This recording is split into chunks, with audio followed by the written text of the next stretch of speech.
Hello, I'm Bloodied Porcelain, and I will be playing Nienna, the Elven Mage. I'm Legacy, and I will be playing Brynnhilder, the Witcher. Hello, I'm Overthinker, and I will be playing Irileth, the Assassin. Hello, I'm Stabbykinz, and I'll be playing Siegryn, the Dwarven Merchant.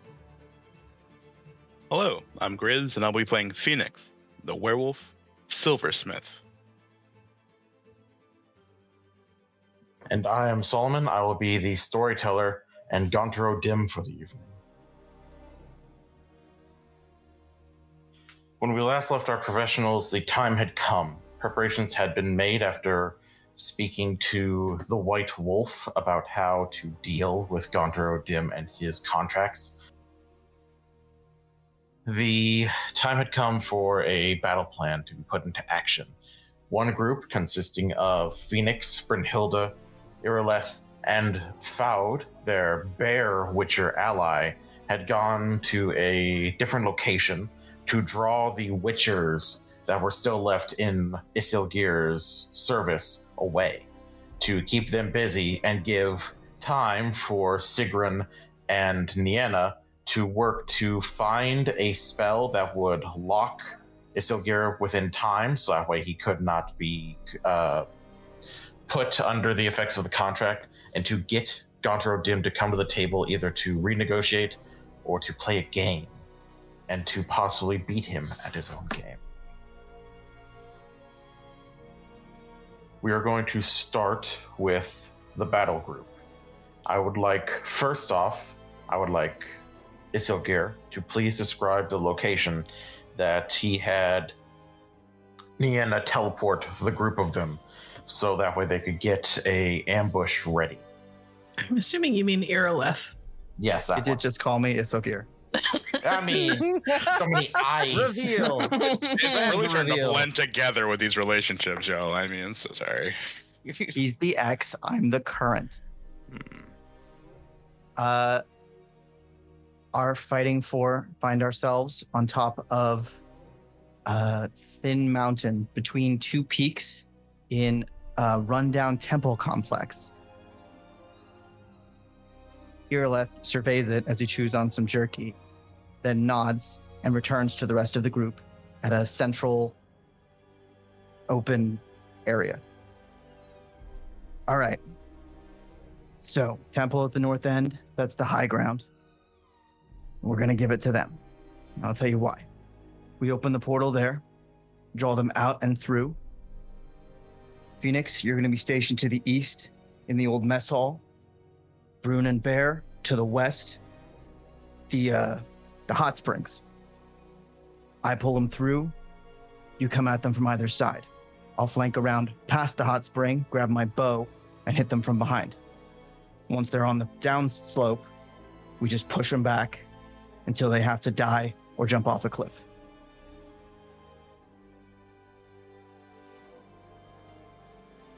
Sound good? Knew I liked you. Thanks. There is one other proposition I want to make here. It's a little weird, but I think maybe... Did you think they know that their doppelgangers are dead? They can't, right? Like they had a magical contract on them, but... We can proceed with the idea that they definitely do know, but it's unlikely. But what I'm thinking is I'm going to be there when the portal opens. And if I can convince them to bring more guys out, then Nienna has less people to deal with. And if not, they're just going to chase me anyway. we don't know how long the thing's going to stay open. It might just be long enough for them to know where the beacon is and then pop right through. He's not going to wait that long. You see what it does to Nienna. Yeah, but I mean, as I understand it, we're talking about two very different class of people here. Nienna's a sorceress, but this guy is, next level. Yeah, but We'll even see. he needs a squadron of witchers to do his dirty work. I think we should proceed with the idea that he'll have it open long enough for them to walk through, and that's it. All right.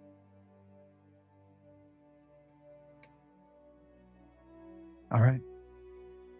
Fowd is listening to all of this intently, and he reaches over his shoulder, and where you were expecting him to grab the hand and a half sword that witchers use, he just draws and then grabs a secondary handle and draws the rest of the way, and he has a large Zweihander that he just begins to coat in a thick, heavy oil that Brynnhilder knows to be hanged man's venom.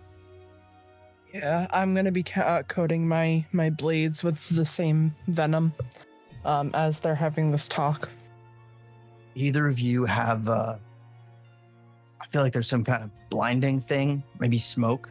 If we can disorient them during the ambush, we'll get to push that advantage even harder. I've got a bomb I had left over from clearing out a necker nest the other day.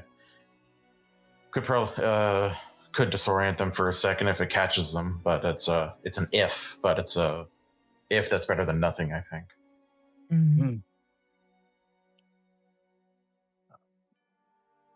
All right. Let's get it done. Fowd stands up and pops open a couple of potion bottles, downing one, and you can see the veins begin to thicken along his face and his arms, and then he downs another, and they are intensely bulging and black with the intense toxins of witcher potions now coursing through him.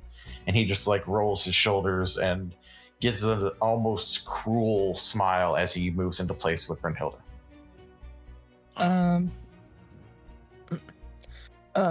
gonna take a minute and down that potion that I worked on the night before. Yep, the Reynolds filter. Yep. I'm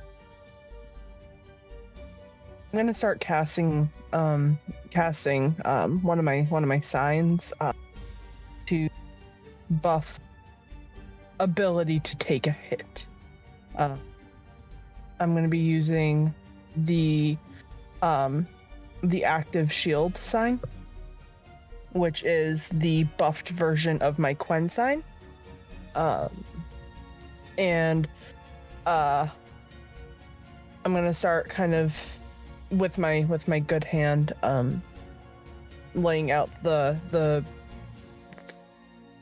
for lack of a better term ritual sign casting of that just around my body to make sure that my shielding is up to par.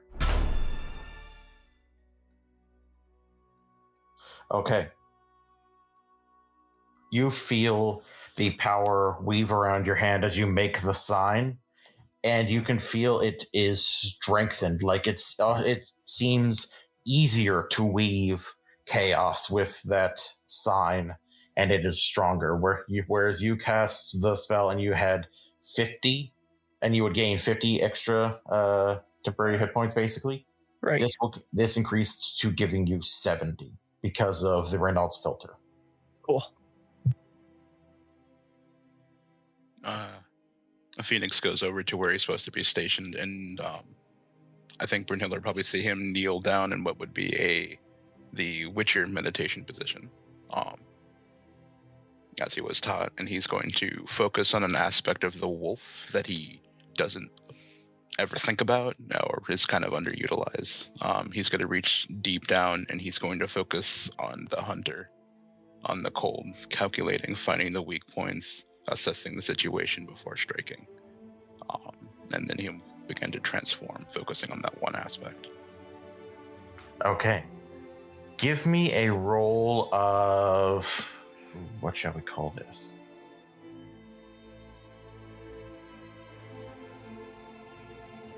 Let's go ahead and make it willpower and courage.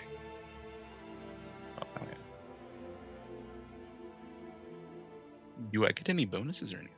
I will say that because you had the time to think about this and time to prepare, and after you've had time to go through that rage that you felt earlier and then work to bring it back and rein it in and master yourself, I'll give you a +2. +2? Yes, +2.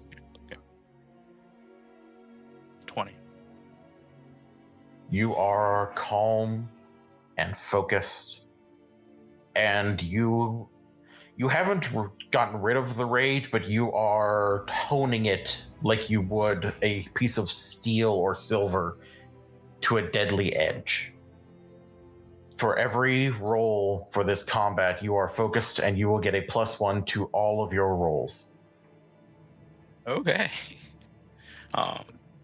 And then after he thinks he's achieved what he set out to do, he will stand up and finally unwrap his massive hammer that he's put off to one side. And he will stand at the ready. Okay. Irileth. Mhm. With you. Irileth, Go walks ahead. up into the temple. The temple structure at the northern end of this little inlet between these two mountains is probably the building most still standing. It's half mountain around the back. And as he goes in and takes out the charm, he looks at a statue of some long forgotten elven goddess. I bet you've seen a lot of bloodshed, haven't you? Well, you're gonna see some more. And he'll activate it. You start burning this token. You said that you would put your bow elsewhere. Do you have your blade on you? I have 6 concealed knives and my sword, and I'm fully armored. Okay. Just wanted to clarify. So the token burns in basically what's left of a little offering bowl that would have been before that goddess. And after a few moments, a portal opens. And after that comes 4 individuals, all of them with the eyes of witchers. But they all look exactly the same. Gentlemen. They look to you curiously, and you can see that their veins are popping a bit. They don't seem to have just as many toxins as Fowd has, but they do seem to be under the effects of potions, and they are, as soon as they see you, drawing blades, each of them drawing a pair of blades. As Brynnhilder has likely mentioned to you, the way of the Viper School is one focused on utilizing twin shorter blades as opposed to the longer hand-and-a-half swords of most other schools. And then finally steps through a figure that you have not met before, as also a witcher with the witcher's eyes. 3 long, thin scars along his left cheek. A very well-kept, short brown beard. Long brown hair tied back into a ponytail. And a very muscular toned form that is covered in a incredibly well-made suit of armor that has similar iconography and insignias as to the griffin pendant he is wearing.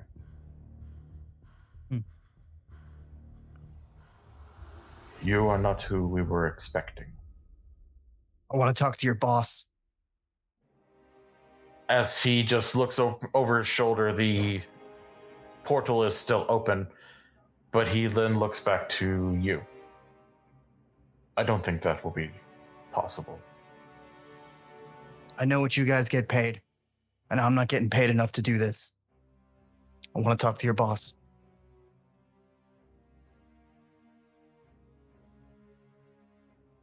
He thinks for a moment. Give me a charisma roll, Irileth.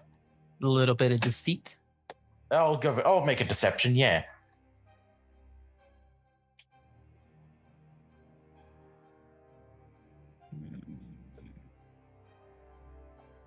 That's a 17.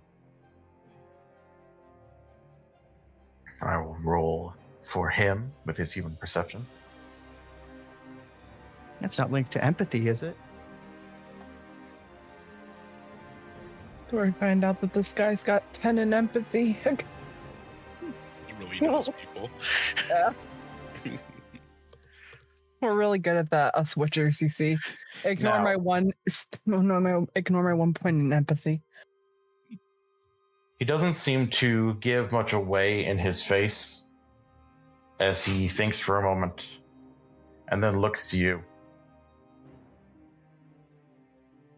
and raises a hand and snaps his fingers, and the portal closes as he grabs it and unsheathes a long and beautiful blade that looks to be of elven work and points it at you. I don't think so. I'm going to use that sword when you're dead, and I run away. Alrighty. We are going to start at the top of the turn order with the Griffin Witcher, Egil, as he pops a small potion bottle and downs it, and his veins begin to bulge, and Brynnhilder, even from where you are, you can feel intense power budding from him. That there is... you know this pressure as being your mentor, someone who has taught you a lot after time in the Griffin School. Mm-hmm.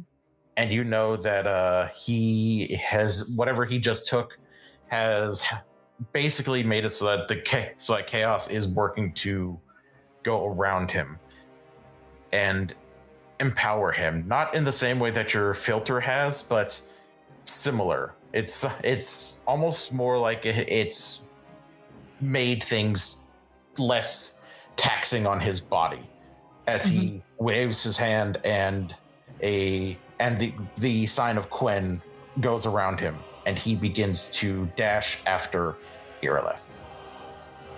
Fenix, you're next. Sorry, Brynnhilder, do you have something you wanted to say or add? Oh, I can. It's fine. I can wait. No, I can wait. It's fine. Okay. Since Phoenix and I go on the same initiative, does he see me bolt out of the church? I would say that yes, everyone can now see Irileth bolting away. Well, if our positions are clearly hidden, damn. He will wait until they're clearly out in the open before making an action. Okay. He's going to follow the plan. Okay. Irileth. Irileth is sprinting on the balls of his feet, grabbing the air, just charging down these ancient stones and getting into the circular center of the area before cutting a hard right and heading towards the pools. Okay. I will ask for a roll of dexterity and athletics just to keep your footing on these old and worn down cobblestones. Since you're going so fast, at breakneck pace. Oh, I know they might try to kill me, so... I feel like there's no might about it. They're gonna try and kill you. 21.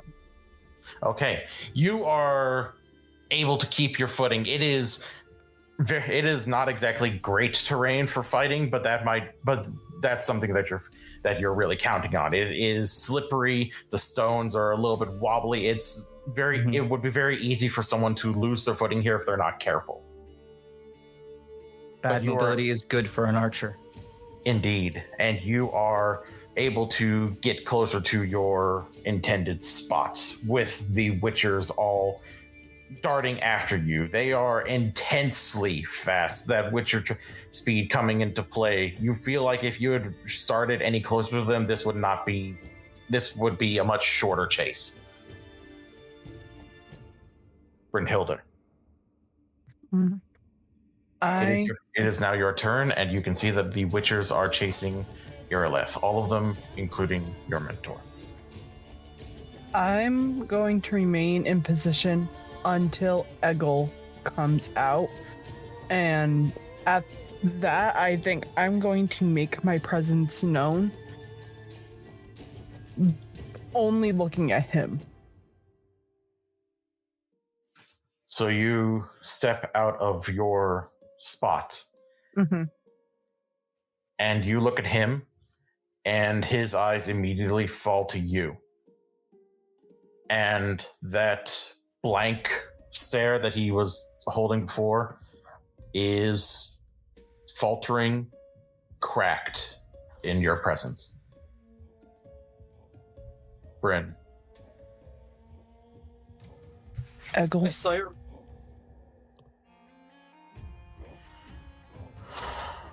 So you got involved in this too.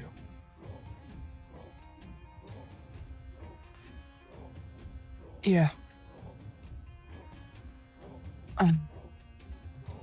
What are you doing here? Everything I can to protect one of the greatest magical minds left on the continent. Someone I care for, that I owe a lot to.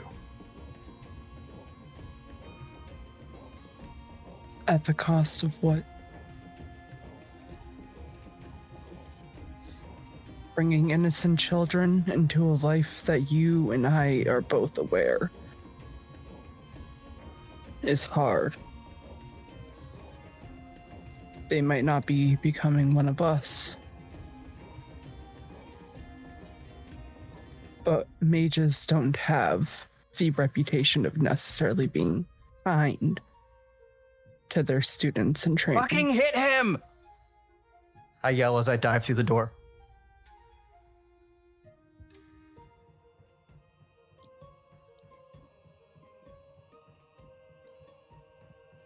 He just raises his blade but he shakes a little. Don't make me fight you, Bryn.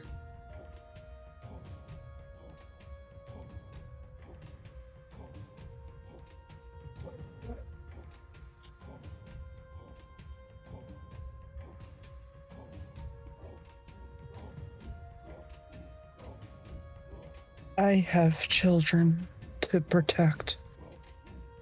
And she forces back, rolling her eyes at that statement. And she's going to draw her blade and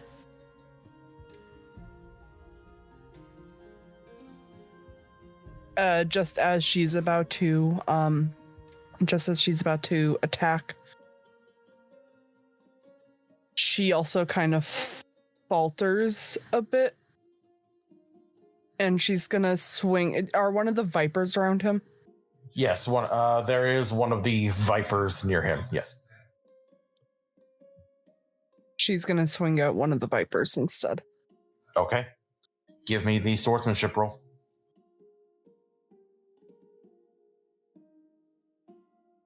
And I'm gonna be doing fast strikes. Alrighty, so that will be 2 strikes at the basic damage. Okay.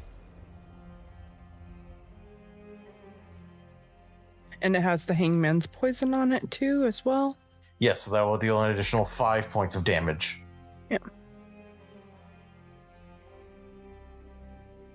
28 and a 30. Okay, please hit the button for locations.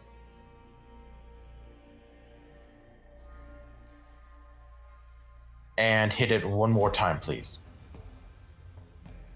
Getting him in the legs.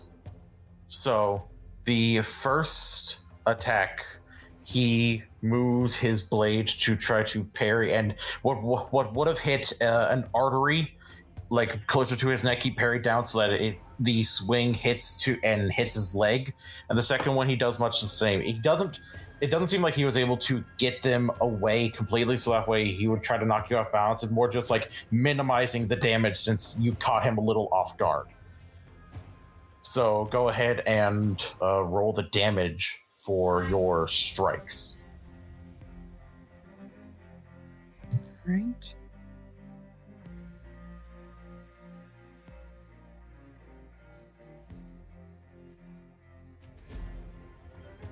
No.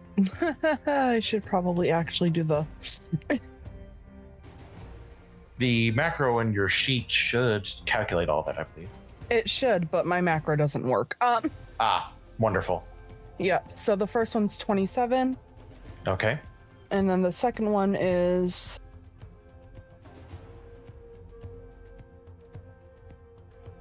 21. Okay. And I will roll to see if he starts bleeding because of the bleeding property of your blade. He does not. Okay. Do you have anything else you would like to do? Would you like to expend a stamina to get in another couple strikes, or are you good? Or spend a stamina to get in a extra spell at a penalty?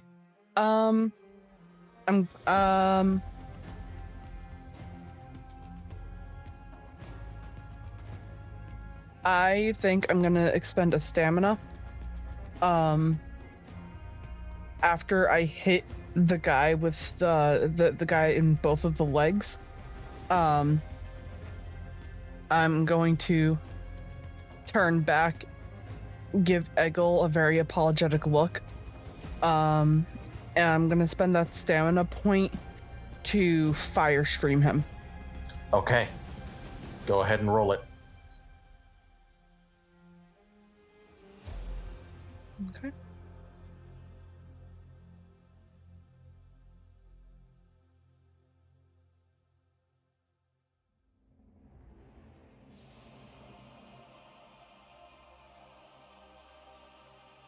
Uh, 17. Okay. So you raise your hand and you fire stream him, and he holds his hand up, and you can feel that pressure just sort of enveloping him.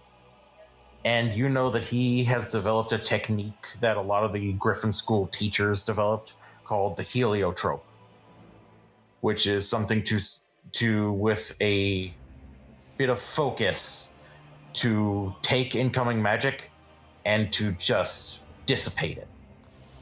He has to focus and put his own vigor into it. And while he pushes the fire away, it does still seem to tire him because he still has to actually focus to weave the magic away from his body.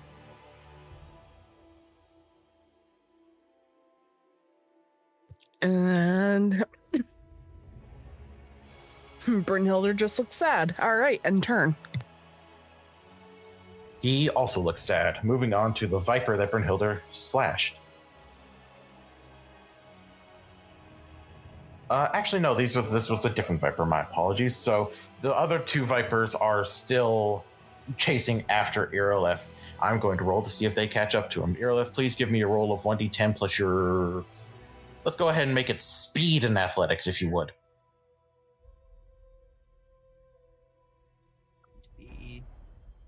It's going to be one less than whatever this is, so I'll put a -1 here. Okay. And... Not ideal. 15. Okay, so the first one chases after you, but a cobblestone gives way under his foot and he goes tumbling. The second one, however, is going after him and sees the mistakes of his companion and rushes forward, leaping up at you and bringing both blades down in a joint strike. I attempt to dodge out of the way. Yep, you absolutely can. You know from your experience fighting various people with various weaponry choices in wars or in brawls, people who actually train to use two weapons are harder to actually like deflect or block or parry against. So the best way is to just get the fuck out of the way. For sure. So go ahead and give me, first dodge. Could be better. The first dodge, you were able to just like you can feel the wind as the blade, as it just barely manages to go near your face, but down and away. And the second one, go ahead and give me another one. 25. Much easier.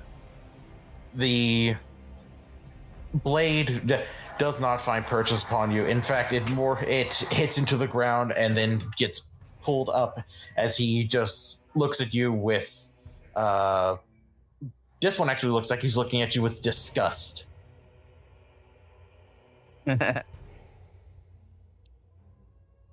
Next up is Fowd, who, seeing Brynnhilder throwing herself into battle with one of the Vipers and the Griffin Witcher, sees the second Viper coming up to aid its partner, and will, with a loud bellow that almost seems more monstrous and bestial than man, he charges out and swings his Zweihander with full force.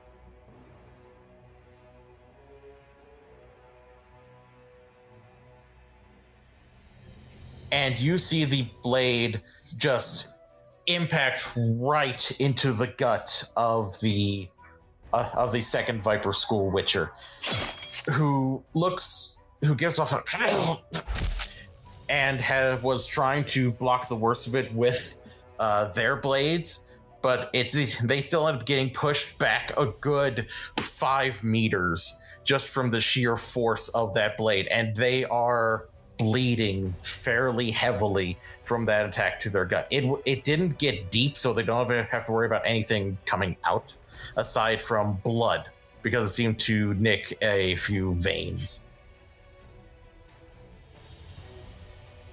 And then he is going to actually spend a stamina and try to go after Egil himself.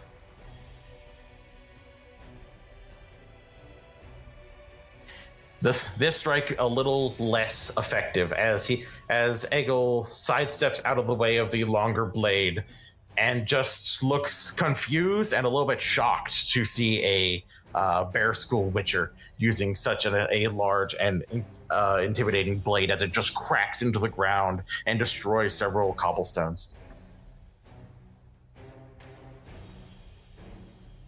Brynnhilder. Mm-hmm.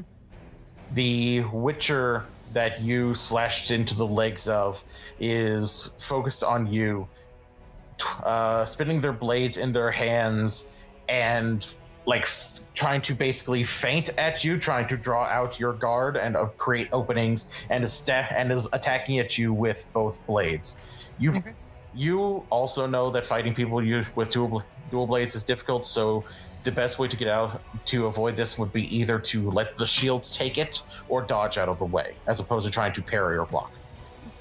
I think I will attempt to dodge. Okay, go ahead and roll dodge for me, please. Okay.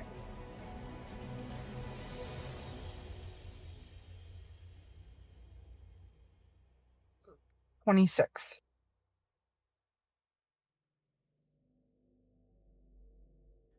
You feel the wind on that one as it just misses your torso by like a millimeter. And the second one, I need to know if you're going to dodge again. I need you to spend 1 stamina and roll dodge again. All right.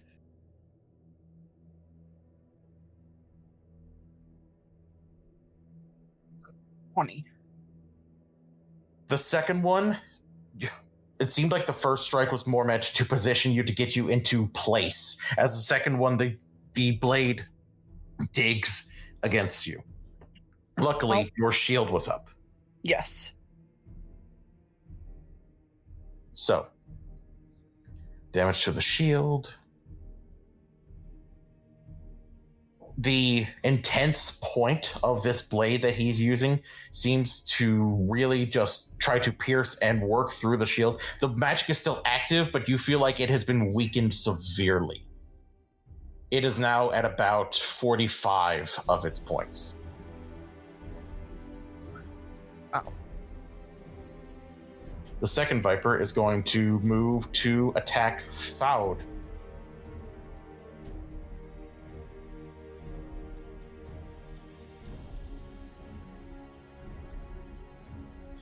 You see Foud is focusing more on Egil now as the Viper whips around and just digs both blades into Foud's sides. But you see that Foud is still grinning as the wounds don't seem to really be too deep, given the fact that under all of those pelts that Foud was wearing, you hear metal scraping against metal as Foud is wearing heavier plate armor, given the Bear School's adherence to armor training. Dang. And we are back to the top with Egil.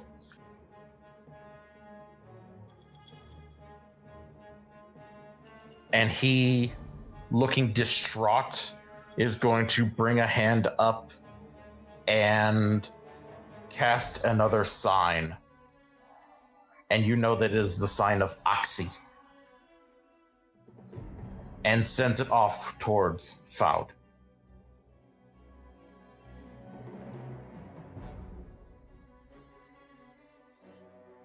And the magic hits into his eyes, and you can see that dreamy state that people who hate with Oxy are left in as Foud is stunned by the magic.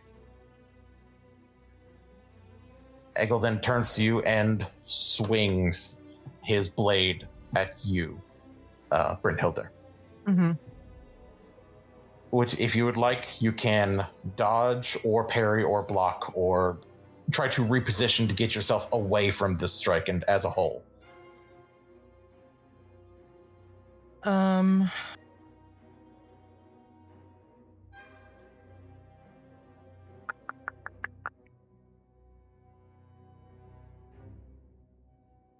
I will attempt to.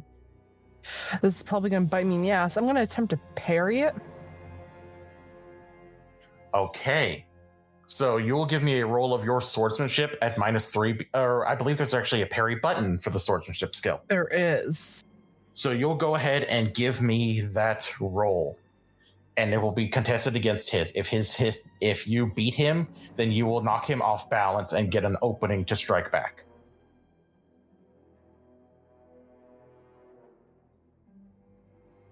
Funny. Fuck.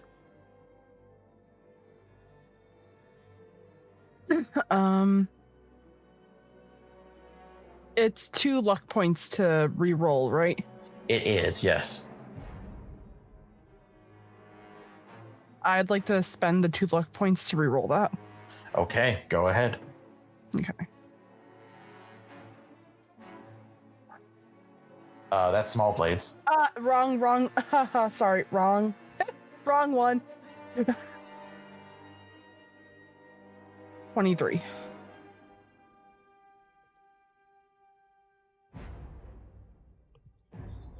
I need to look up if ties go to the defender or the attacker. Oh, okay. That's a good question, actually. Yeah, that's a good question. It hasn't really come up because you've been fighting drowners and schmucks as opposed to a master witcher. Yeah, that might just be It dealer's just be- choice. It might just be cool if it happened. If it happens. Maybe a roll off. I am reasonably certain that it goes to the defender. Yeah, from what I'm reading, it definitely seems like. I'm looking at it. Yeah. Defenders win ties. But only barely. You can feel as the blade hits to yours and you push it off. This blade isn't just a regular sword. This is a sword that is instilled not only with runes to enhance its capabilities, but also it's in the metal itself is innately magic. This is an old, powerful weapon that you just barely managed to force away, creating an opening in his defenses. Fenix, it is your go. Now that everything's going, I think, I mean, they're all witchers, man. They're gonna notice exactly what I'm doing. So I think just like across, like behind them, they just hear like a rattle of cobblestones and this massive black shape barreling towards the two vipers that are in front of Irileth. As he just like slides to a slop, and he's gonna wing that big ass hammer twice into one of them. Okay, fast strikes with melee. Yeah. Go ahead. Boom. This is gonna be on a +1. Are you striking at the one that was still standing or the one that ate shit? Would I get advantage if I swing at the one that ate shit? If you swung at the one that ate shit, I'm going to make it so that he doesn't get to defend. Cool, It's just, it's just like a flat DC 13. I think I make it. You made it, yeah. And that is I don't believe that is a deadly critical. I believe that is a complex critical. Nice. It is... Yeah, it is a complex critical, so an additional 5 points of damage. All right, then I'm gonna go to this, and then just want to roll the damage. 1 second, everyone. I've only been using claws this entire time. Oh my god! Oh my god! Oh my! Gosh. That's 35 points of damage. Yeah. Yes. As he just slides to a stop and just you just hear this like guttural growl as and just brings it down directly onto his torso. And you still got another one because that was a fast strike. It was. And I'm gonna do it again. Ooh. Well. Roll a d10 for me. Yeah. Actually, I had 2 points. Can I roll that? Oh, you have 2 luck points? Yeah, You increased your luck. You madman. Go right ahead. That's right. Just in case they might die. Oh my god. Oh no. Give me a d10 roll, please. That's too bad. Back-to-back ones. Yikes. Well. 3. Okay. With a 3. All right. You got lucky. No major fumble. You just didn't roll super great. You still hit him. It's just this is not a complex critical. This one is only a minor. So it'll be an additional 3 points of damage. Okay. This is 25. So 35 and 25. So it's been a while since your apprenticeship, and you knew that there's a lot of finesse that goes into working things, but sometimes it just feels like really good to slip into the I hit something with a big hammer as hard as I can. So you do, and you just crash down into him once, twice, and something occurs to you. The strikes are landing, and they do seem powerful, but they aren't landing like they should. And you can smell that familiar offness. This is a Doppler in the form of one of the Viper Witchers. The strikes still deal damage, they just deal less than they should because it is a regular weapon as opposed to silver.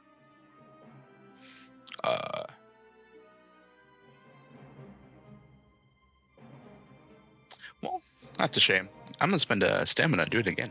Okay, go ahead. Yeah, cool. These attacks will be at a -3. -2, but the plus -2 because of the +1, yes. Okay. Going at it again. Oh my god. That's remarkable. Yikes. That is. Give me another D10 roll, please. 8, yeah. That's 3 fumbles in a row. That's remarkable. It sure is. Okay, so roll another d10 for me. Sure. 7. Okay, so we'll handle that in a second. Go ahead and roll your second attack as well. Sure. 26. Not a fumble. All right. So go ahead and roll the damage for both. The first one will be a simple critical, and the second will be a complex one. 30. So it'd be 33 because of the simple critical. And 21.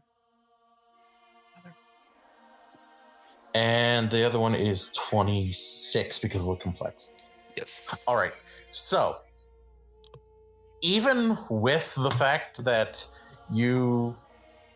this is a Doppler, you get a tinge back to the thought of a Doppler taking your master's face, and you just pound down again harder into this, just going full bore. And it doesn't matter that it is not silver. You have pummeled this individual so hard that you just hear bones cracking and things rupturing that shouldn't.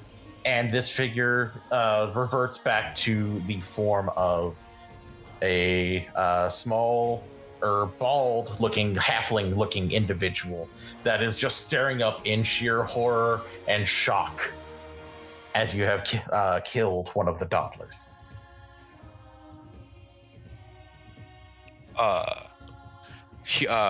He'll pick the hammer up as it's like tripping and go, "Your Dopplers!" As he moves over to the one standing over in front of Irileth. What was the fumble? The fumble was that you look over and the head of your weapon is now cracked a little bit. It took 7 points of damage to the weapon that you'll have to repair later. You got it. But yeah, he's gonna quickly stalk towards the one in front of Irileth, and that's my turn. Speaking of Irileth, Irileth is looking at this guy and feeling kind of awesome. So instead of running for his bow, he's going to pull out his sword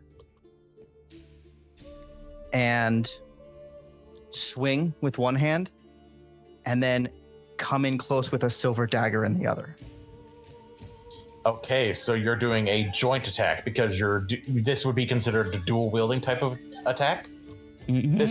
This will make it so that he cannot parry or block against it. He can only try to dodge. And each of these strikes will be at a -3. So first off the swordsmanship, second off will be small blades.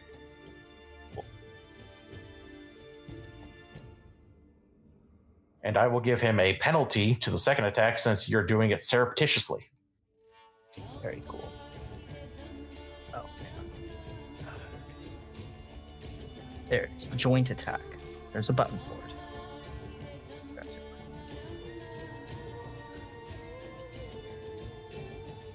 -3 to both attacks. That is correct.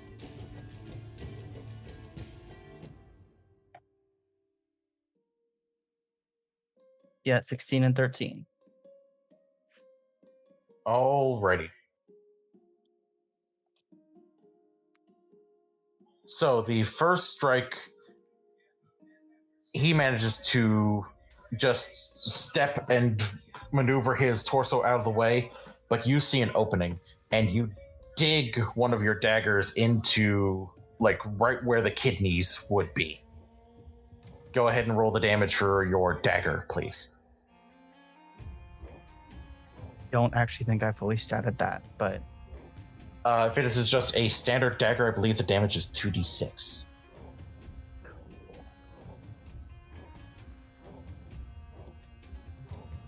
12.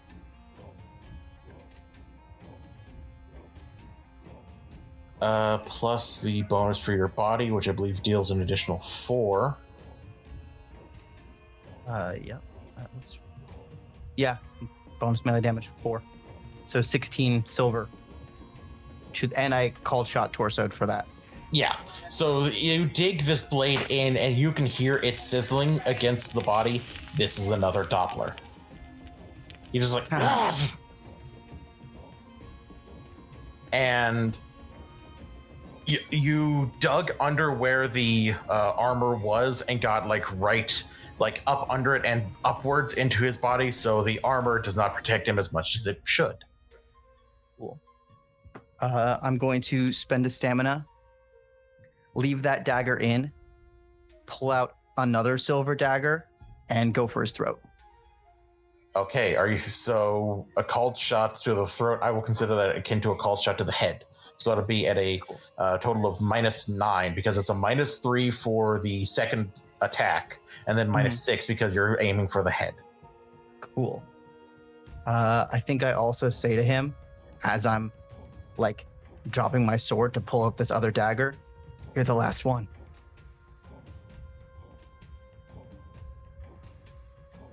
Does he know what I mean as he looks into my eyes?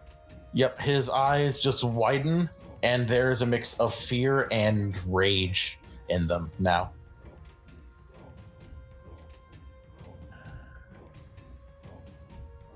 Yeah, fast strikes. Guess it's an extra action.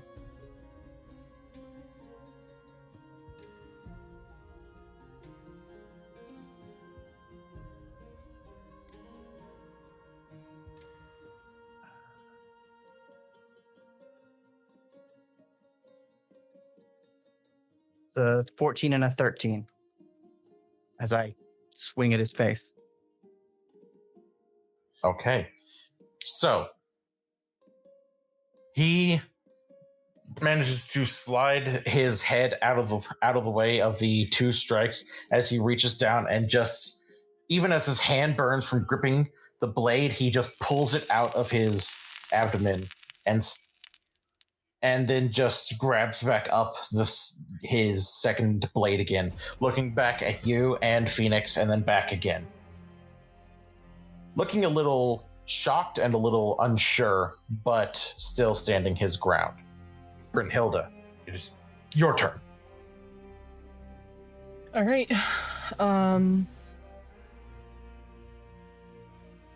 Seeing as my mentor has an opening, I'm gonna look to Fowd and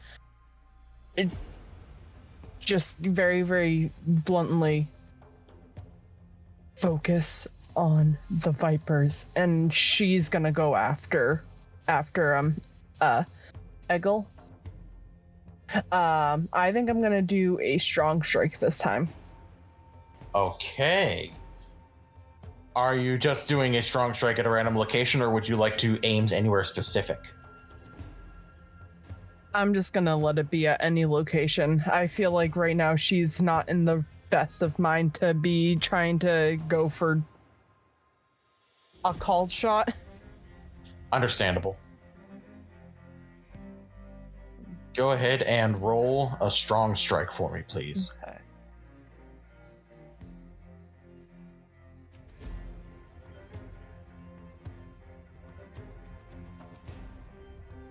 24.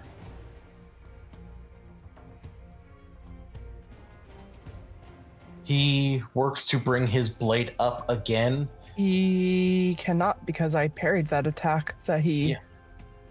The parry makes so that he's staggered, so he's taking penalties, but not exactly unable to defend himself in general. Let me double check.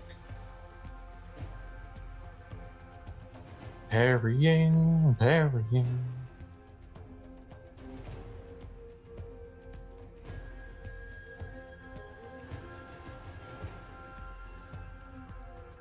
Yes, he is. The parry makes him staggered, so he will be at a penalty, and that penalty is enough to make it so that you hit.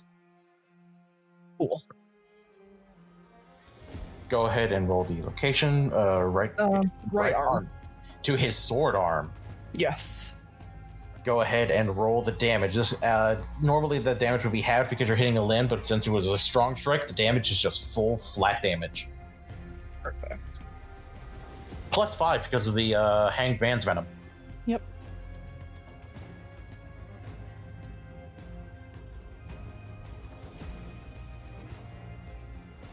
Uh, 19.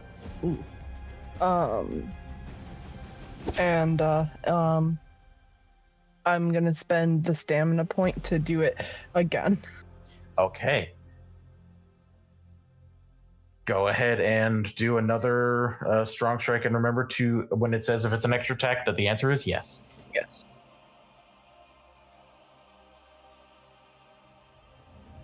$28. Okay. He tries to bring his blade up once more, and you manage to get a simple critical on him. Go ahead and roll the location. The left leg. Okay. And then simple criticals add what to my damage? They add an additional 3 points of damage. Perfect.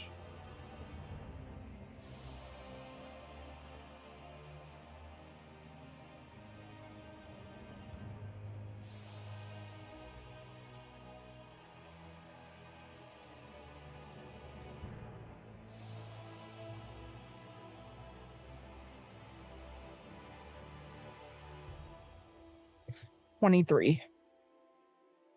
Okay. So you swing, and he tries to bring his blade up, but you manage to get a little bit lower and dig the blade right into his forearm, to which he grimaces.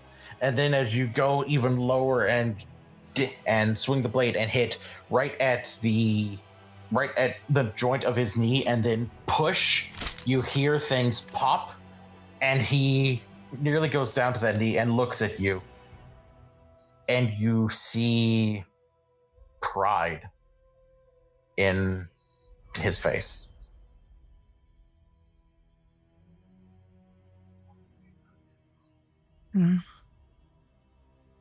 And she's still looking at him apologetically.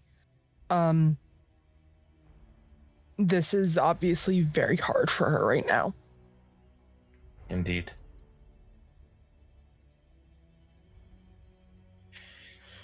Next up is the remaining Doppler.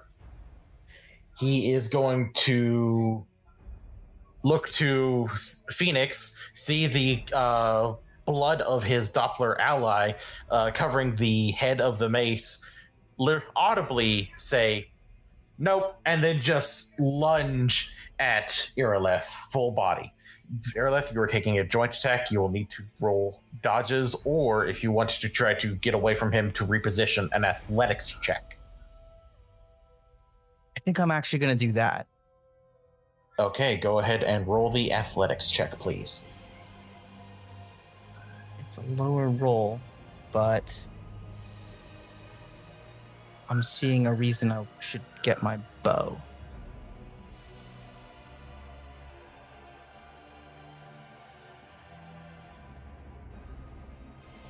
Ooh. I'm going to spend 2 luck points to re-roll that. Makes sense.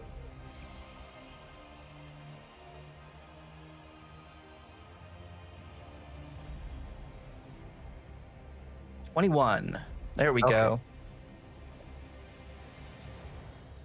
So, you roll to get out of the way, and you feel the blades swipe, and you, even as you are able to position yourself to get closer to your bow, to where you could probably grab it in your next turn, you still feel the blades digging into you. The armor is there, and it helps, but these blades have been made to work through armor. So these will be armor piercing. Okay. So you will be protected, but only half as much against each of these damage totals. Okay. That's going to be a -6 to whatever they hit me with. Mm-hmm. So in total, with the armor, first, you take 14. And then second, you take 16. As you can feel not only the blade cut into you, but there is something coating them. Very much likely the same sort of oil that was covering the blade that Fowd is using. Irileth's grin that he's been wearing turns into a scowl, snarl, and he tries to kick it up faster. Next up is Foud, who focuses enough of his willpower that he manages to break the stun for a brief moment to then just turn his blade and almost like baseball bat swing at the Viper that was attacking him and attacking Brynnhilder at the second Viper. And oh no. Uh-oh. You hear a blade hitting flesh and then hitting bone and then hitting flesh again as the head of the second Viper is cleft from his shoulders and his body falls over as the head rolls and off the edge of the mountaintop. Damn. My man. And you can see that the wounds that he had at his torso seem to close a little bit as he grins, and his teeth almost look sharper, like vampiric. And now we're moving on to the remaining Viper, who is going to focus on Foud after giving off a low growl, like literally leaping up onto Foud and driving the blade down into his shoulder, like down into like the clavicle, right by the neck. And then the other one. You can see Foud is still giving off that grin, even as blood begins to pour from these open wounds. The armor is still there and still protects him because it is much heavier. But as per most Witcher blades are meant to get through armor easier, and they do so. He still looks like he is taking some fairly significant wounds with this. Egil moves to stand again and is going to bring his blade up and try to swipe down twice again at Brynnhilder. And Brynnhilder, you can see that the strikes are a little slower from the wounds, but also it seems that the want of them is gone. But you still need to roll defenses. Okay, I'm gonna try to parry the attacks again. Okay.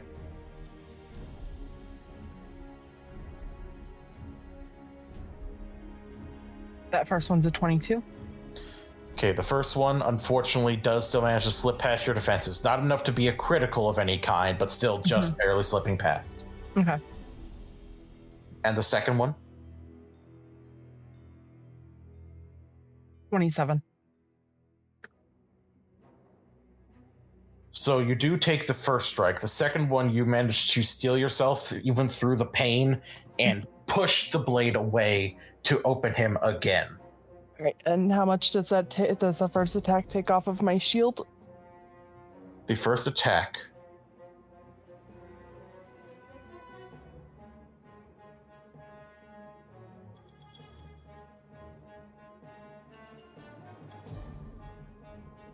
The shield had, I believe, 45 left. Correct. The strike punches through the shield, and you can actually feel the steel against your skin as he cuts right from your shoulder down at your chest. You actually end up taking, including you have armor, correct? I believe. Yeah. Okay, including your armor, you yourself still end up taking 10 points of damage. Okay. As this blade cleaves through the shield into your armor, but I believe your shield knocks him back. Correct. Okay. How much in total did I take? 10 total. 10. Okay.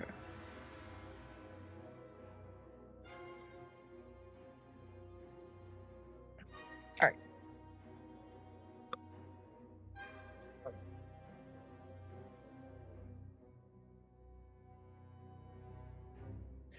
But he gets blasted back, and I believe it is a D6 for damage for the blast back. Yes, it is. Go ahead and roll it. For 6. He gets blasted back, and he bodily lands against a column, and you can just see him hit back, and even his head lands back and hits against the column as he slumps down again.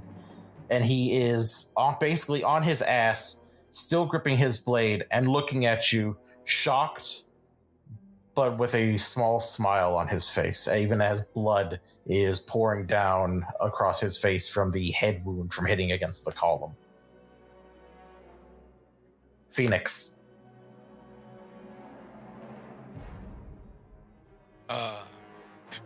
So that last Doppler turned his back to me, right? Sure did. Looked like he was trying to go after Irileth specifically. Jesus fucking Christ, why? This poor bastard. Because this one doesn't have silver blades, apparently. This poor bastard. Yeah.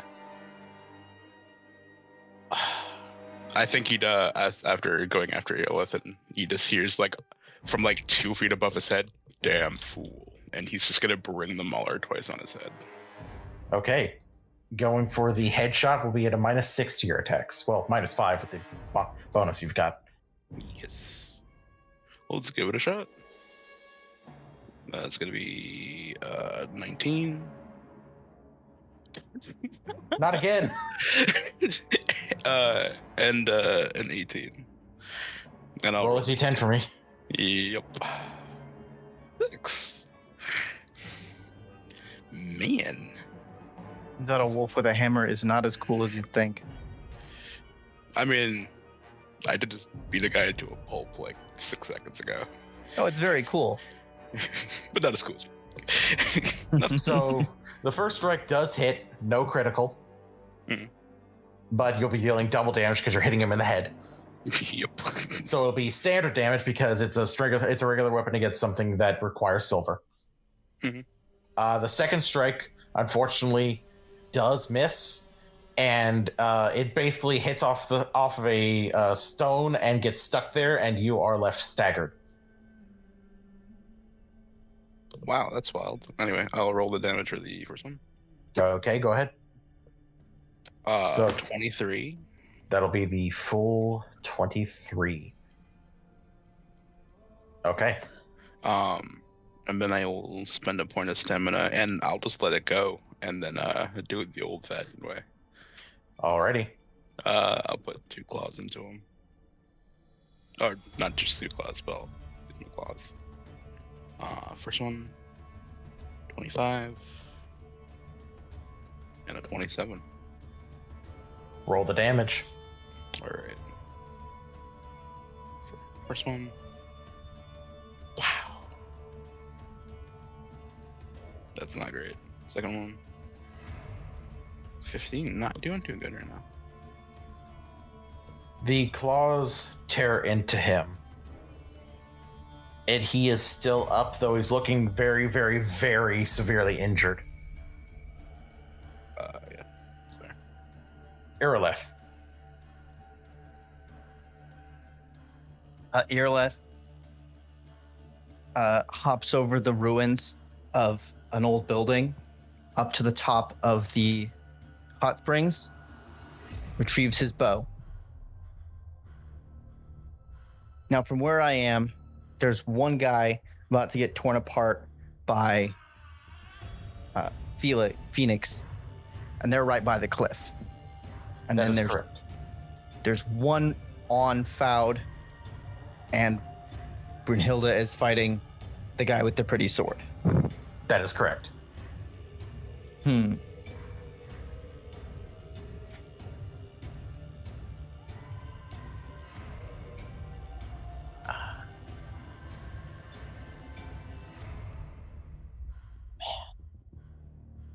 I know what I want to do, but I also... Yeah. Irileth strings an arrow and sights down on the one who's currently on top of Foud and will attempt to shoot him in the head. Okay, go ahead and make that roll, remembering the -6 because you're aiming for the head. Oh, yeah.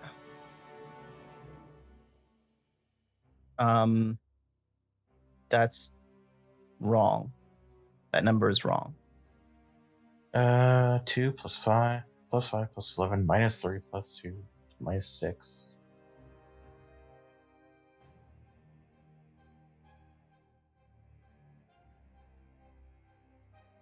Right? -3 from the strong strike. Oh, it's missing my stat for some reason. Yeah, it says your stat is 5 when it should be like 10. Yeah. So Yeah, 16. so it's actually a 16. Now, normally this man would get a chance to defend himself, but he is too focused on Foud for killing his twin Mm-hmm. that you just get to go ahead and roll the damage with a simple critical. Cool.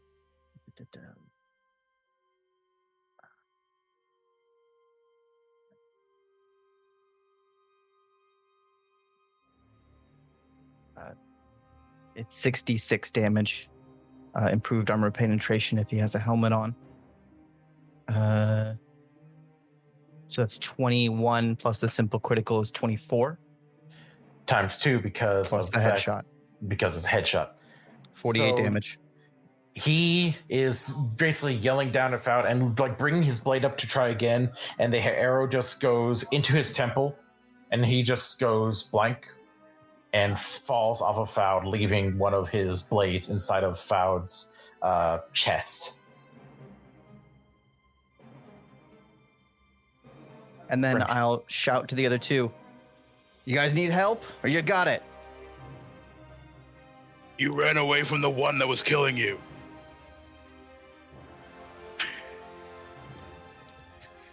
Does Brynnhilder say she needs help? No. Cool. And it is Brynnhilder's turn. I am going to make another heavy attack on him. A strong strike, sorry. It's all good. Same thing. Go ahead and roll it.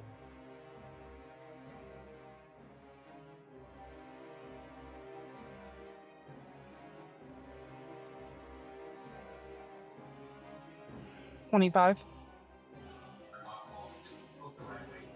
He does not defend himself. He just smiles at you. Atta girl. Head. Roll the damage. So it does 3 times the damage.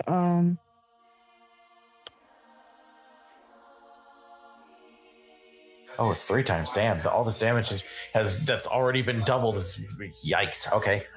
Yep. Good to know. Moving on. So I rolled 17 damage. And that's times 3. And then times 2 because it's a strong strike. Yep.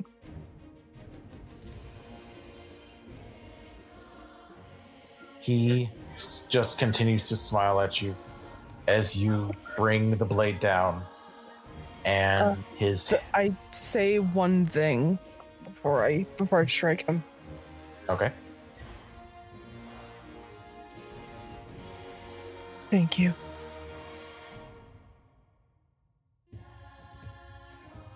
I'm gonna miss you. And then she's gonna cleave his head right off. And his body slumps to the side and the head rolls away.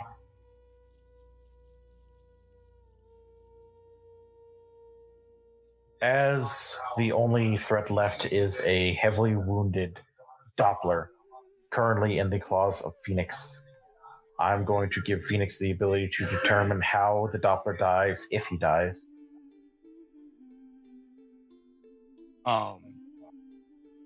Right I next to a think- cliff. No, I'm not gonna Spartan kick him off the cliff.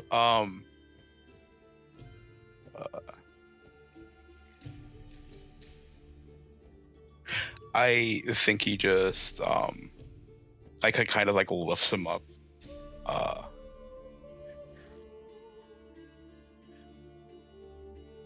And like looks him dead in his eyes and just growls at him. I don't want you near anything civilized ever again. You will not wear the face of another innocent, and you won't work for another madman. Is that understood? Yes. Good. And he'll just plop him down. You have 5 seconds before my friend shoots you in the head. He shifts into the form of a mole and immediately begins digging away. 1, 2, 3. He's gone, Irileth.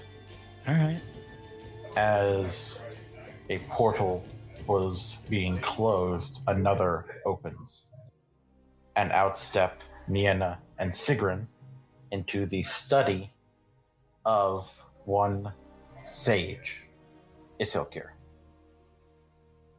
Isilgir is a incredibly tall individual, maybe a couple inches shorter than Brynnhilder, but not by much.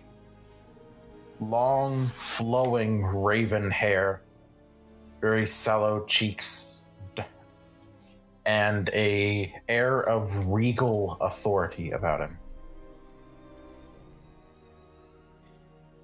He closes the portal, and then as he hears the second open, turns.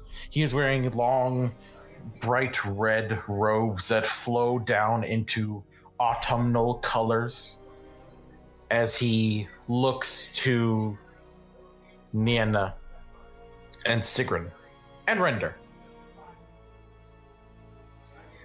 He looks confused and sorrowful as soon as he sees Nienna. I give a little wave of my fingers and my portal closes behind us. You've been learning, Nienna. Every day. God, he's tall. He smiles to Siegryn, and then he holds out his hand, and a long silver staff forms in it. I'm stepping in front of Siegryn. Hands up. Don't make me fight you. I was going to say much the same. You should not be here. You shouldn't be doing what you're doing, but you are, so I have no choice. Siegryn, do you remember what we talked about? What you're looking for? In the moment, I am admittedly having a little bit of a panic attack. Could you remind me, dear? No. And I am casting. Okay. And he is casting as well. Tareth? And you just hear a quick footsteps, intense rumbling footsteps as well. I know what that name? You have heard it before in talks about who has been equipping Isilgir and his people with weaponry, especially silver weaponry. He is an artisan. Someone who apparently has had a very intense run of bad luck, but found comfort with Isilgir and his people. See. Okay. What is he casting precisely? Can I tell? Give me a roll of mage training, actually. Okay. That should definitely. Here we go.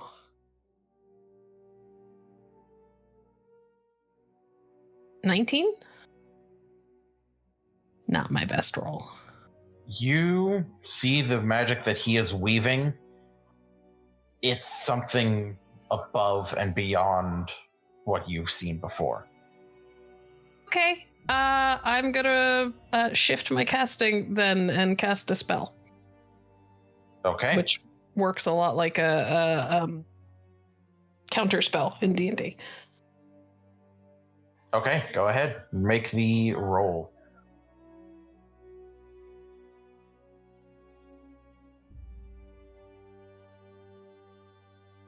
$20.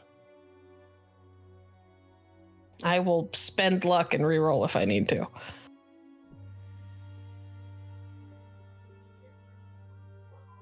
If you want to do the cheaper option, spending luck and rerolling to risk it would be better.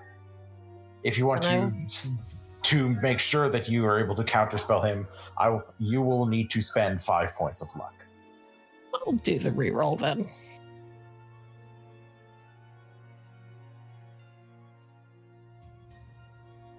Fuck. 24. You can still spend a point of luck to now match him. Oh wait, does my focus add to that?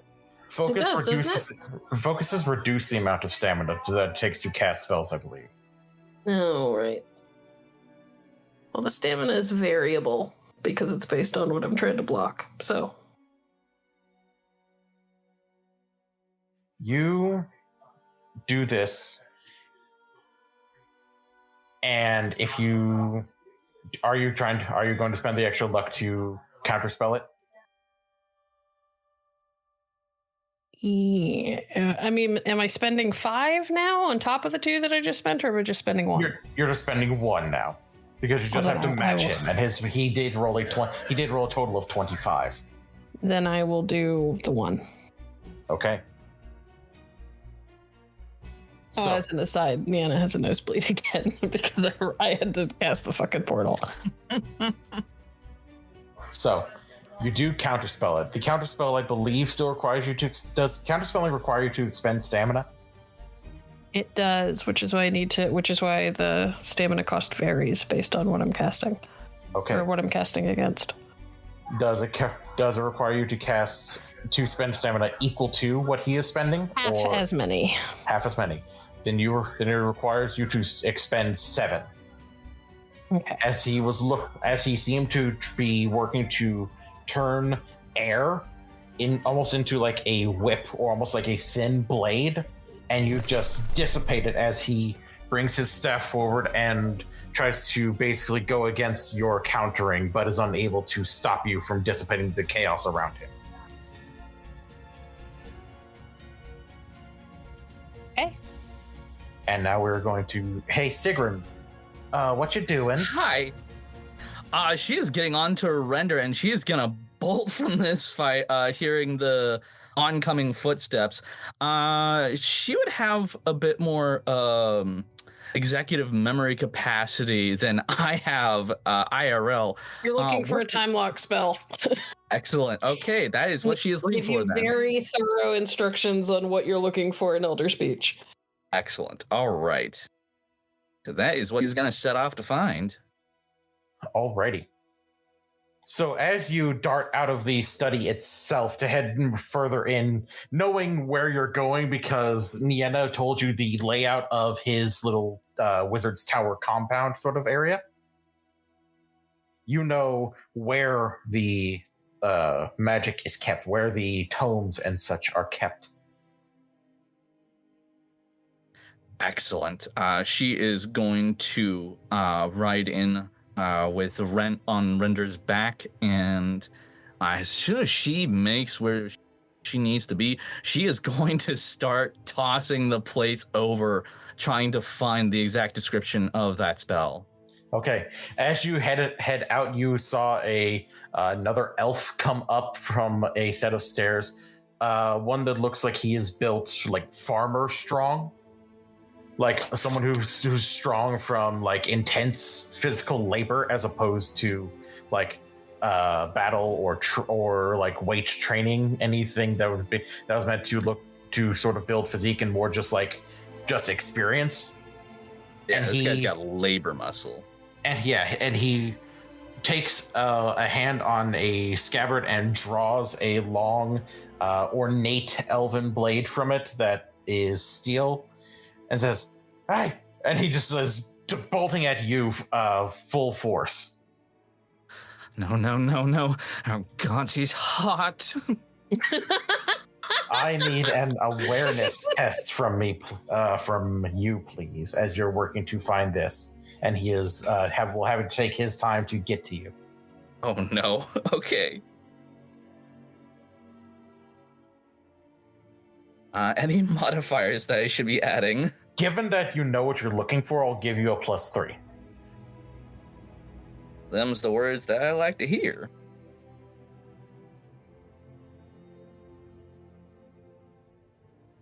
Okay, hopefully that worked this time around. It did. You've got the 16. Okay. So, you managed to get to the library and managed to begin tossing the place. You know what you're looking for, and you know the area you should be looking for it. It's just that there's so many goddamn books here. So you are tossing the place, and you're making progress. You're getting through how he organizes this place, and but it's taking you a little bit of time. Real quick. Okay. What's the layout of the room like? And particularly with doors and entrances. What do I have? There's the door that you came through, and there is a door you can see at the far other side of the room that leads directly against the wall that you can see, because there are bookshelves on either side jutting outwards from the walls perpendicular. Okay, she's gonna pause her progress, go and slam the door that she just came through, and prop it with either a desk or a chair, whichever is easier and more sturdy to haul in front of. Okie dokie. So you're able to get a chair, and just with what's close at hand in the time that you think you have, you're able to get a chair in place, and he will have to work to try to bust through it. All right. And keep an eye on that door, boy. Okay, book. Spell. Where are you, you little shit? And we're going to go back to the... go ahead. Oh, no. Yeah, go ahead and go through transition. Okay, transitioning back to the study.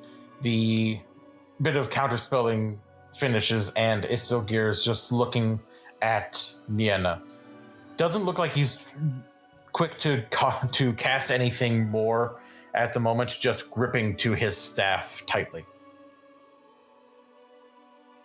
Tell me why. I believe you know why.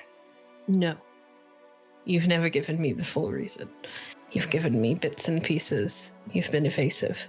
I want to know everything. You owe me that much. Nienna, And then you hear a voice from your side. The Elder Blood, of course. And you look, and there's the familiar, bald, smug look of Gaunter O'Dim. What? Really, my dear, you are far too intelligent to not be able to put this together. The Elder Blood is within you. You are a carrier of its power. That doesn't make any sense. The Elder Blood's been in human lines. Only human lines. It's only ever shown up in the human lines since the original. And yet, as he brings his hand up, and you can see the elder speech writing of talking about the Elder Blood, and it is pulsing with magic, and you are pulsing with that same magic.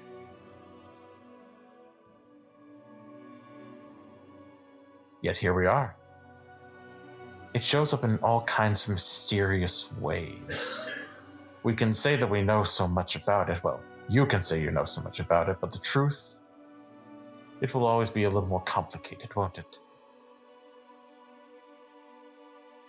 I'm looking back at Isilgir.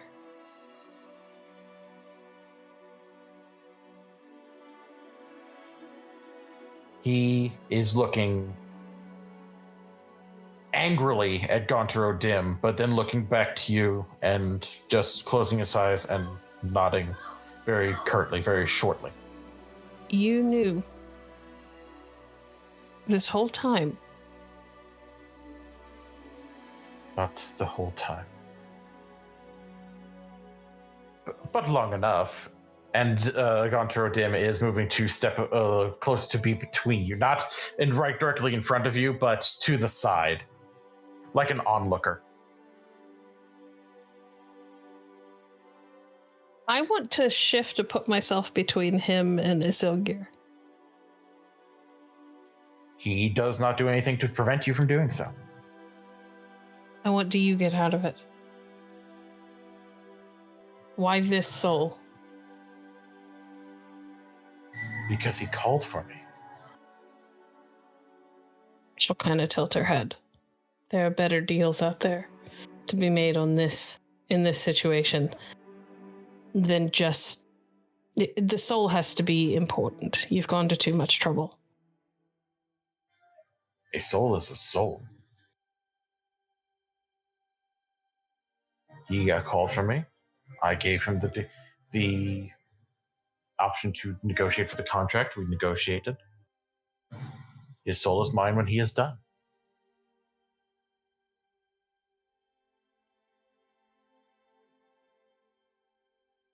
I am listening for Siegryn. You can hear a lot of swearing in like elder speech, just like fucking check spells.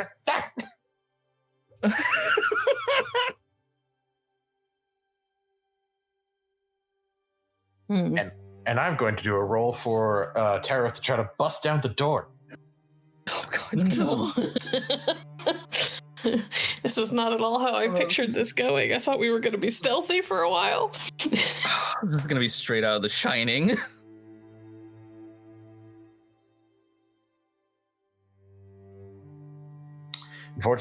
Unfortunately, that roll will not do it. You can hear the door getting slammed against bodily, like kicked, and like his shoulder being pushed up against it. And the door itself is like splintering a little bit, but he is not making intense progress through it just yet. Siegryn, could I get another awareness roll, please? Why, I would be more than happy to with my 0 awareness.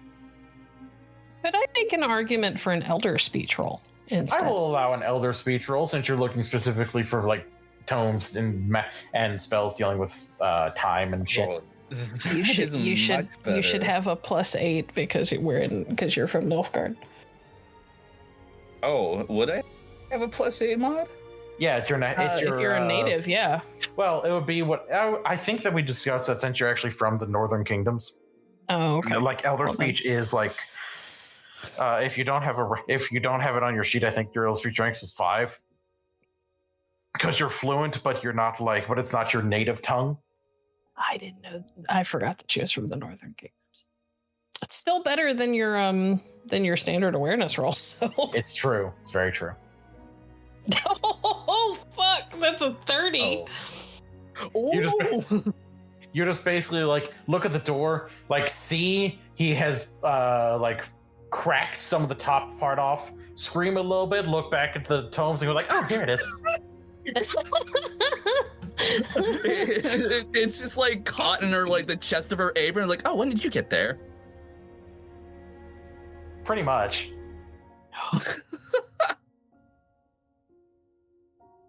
Okay, and then what was Siegryn specifically told to do with this thing? Just like up or bring it to me. Oh, back to excellent. Nienna. Okay. Through Tariff. Hey, you've got Render. He'll earn his keep today. We've already learned he's one of the best combatants out of the group, so True.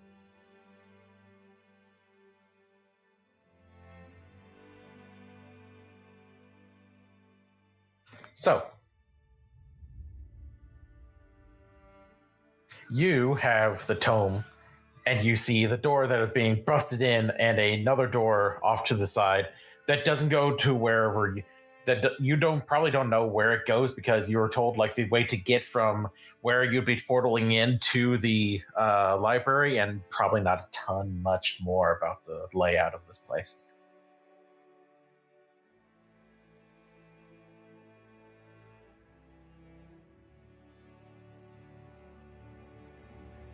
So where does she end up when she goes through the door? When she goes through the door, Siegryn, do you go through the other door, or do you try to basically push your way through Tereth? Oh, sorry. I thought we had actually transitioned back to Nienna. Okay. I just want to know where you're going and what you're doing before we transition back. Okay, so she is going to take the scroll. She's going to put it in Render's mouth. Go back to Nienna. Go now. And she is going to coax him to go through the currently not being broken through door. And she is basically going to split up from him. And if there's like a hallway or an intersection, she's going to go the other way from him and try and circle back around. Okie dokie. So you do that. You end up in another hallway as soon as you leave the other door. And Render goes one way, you go another. And you can hear Tereth, having heard your footsteps, stop busting down the door and start chasing after you again. Oh, God. And we are going to go back to Nienna.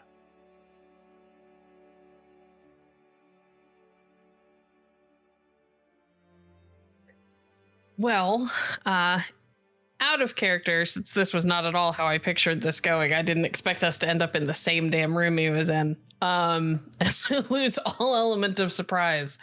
Nienna's gonna kind of back up a little bit towards Isilgir, but keep her eyes on Odim. Well, if a soul's a soul, you won't mind playing for it, will you? And behind her, she's got one hand behind her back, and she is like, as soon as she's close enough, going to try and grab Isilgir's staff, because I'm assuming that's a focus. It is. And it is very much a much better focus than my necklace. So it's a very powerful one, yes. And I'm just sort of like tilts his head. I am banking on him being okay with me having it. So as soon as you put your hand on it, you can just feel like sort of like feel when he was like gripping at it, and as you put your hand around it, he just slowly lets go. Mm-hmm. Okay, what level focus is that? That is a level 8 focus. Holy shit! Okay, cool. You won't mind playing for it then? Renegotiating the contract if I win. Well, those are two very different things. Do you want to renegotiate, or do you want to just play for keeps here? If you play for keeps, then if you win, contract is null and void. If I win, I get you both. If you want to renegotiate, I'm not fully against that. I've learned that being too rigid can cause problems in one's plans, as he just sort of gives this brief moment of looking like when you first saw him, very corpse-like eyes, like a serpent. But then it's just as soon as he gives that flash of anger, it's back to him being smug.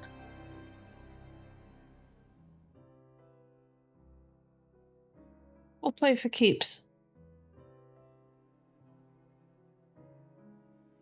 I win, the contract's over. You win, you get both of us at the end of my lifetime.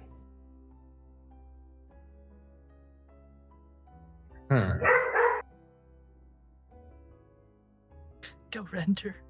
Render. I hear him. He's bringing the scroll. Sorry. Couldn't help it. Yeah, no, it never fails. Dispel the levity. He just thinks for a moment. You win. It's all yours. I win. You both come with me now.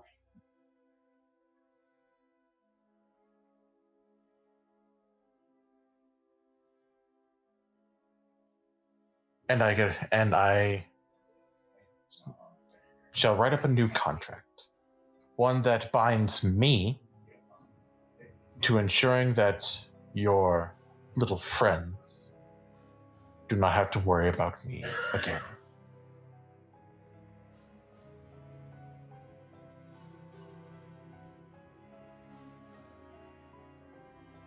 Can I hear Render? You can hear Render just like huffing and roughing a little bit as he gets closer, just bolting as fast as he can to get to you, following your scent.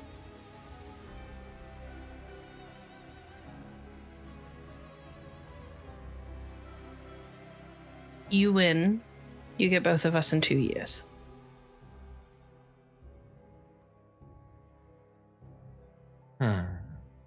Time to get our affairs in order.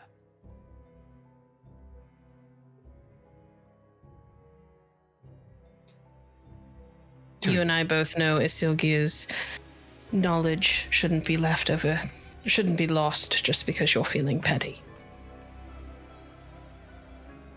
Petty. Also, you assume I give a shit about his knowledge. You should. Magic is beneath me.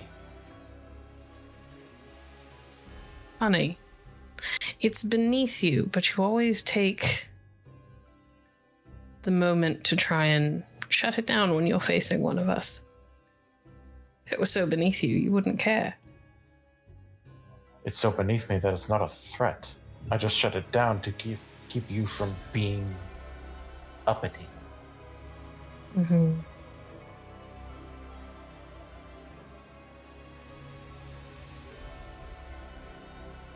Two years. To this day. To the moment of your victory or defeat. And you leave my companions alone. And I leave your companions alone. Unless they call on me. I have to answer a call.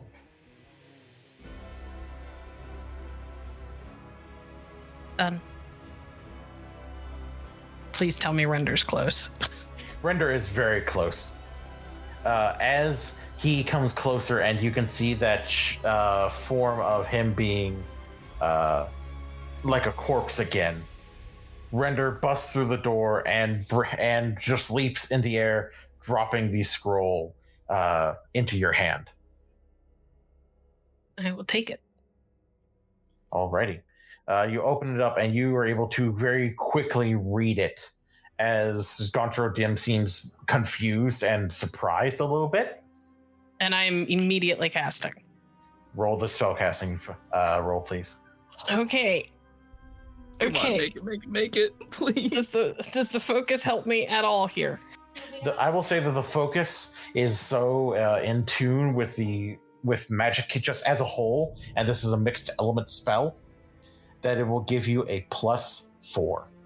Okay. And I meant to ask this earlier when we were doing all of our pre-episode prep, and I forgot because I was in OBS stuff. Did I get a chance to cast the Ritual of Magic before we went through the portal? I would say yes. Okay, good. Everyone got time to do the various preparations, you included. Okay, cool. So what's the bonus from the staff? 4. 4. All right. Spell casting. I get a +4 from that.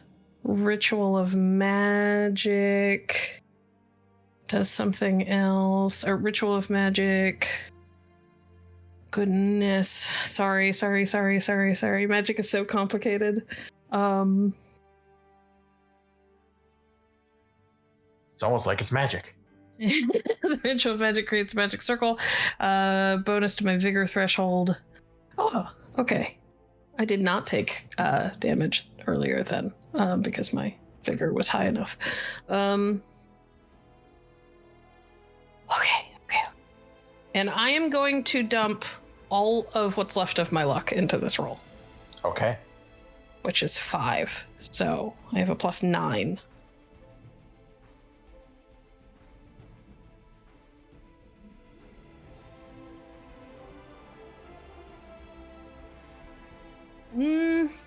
No, I'm not going to do all of my luck. I'm going to do 3. I'm going to leave myself 2 just in case I have to reroll.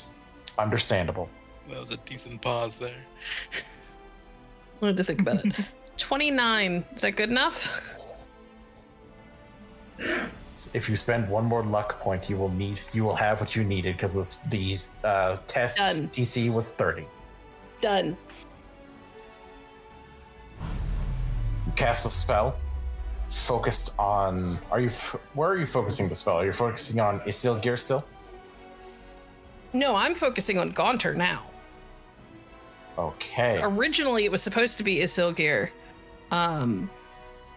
because we were going to go somewhere and do things with this, but then you had us pop out in the same room as him, so I've had to rethink the plan. Fair enough. So you cast the spell, and it weaves around Gaunter, who looks as the chaos is forming around him and beginning to make things still. And then he just looks to you, tilts his head, and claps his hands. And you and him are both locked in this space. It is a dark space away from Dol Blathana. You feel like you are definitely not in Dol Blathana anymore. You're not even sure you're on the continent anymore. But it is just you and him. Shiki. I still have the staff. You do still have the staff. Okay.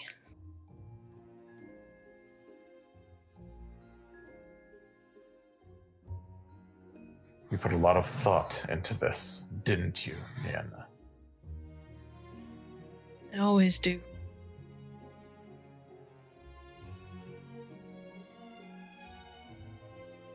As you attempted to supersede our game, I will remove the time constraint on me.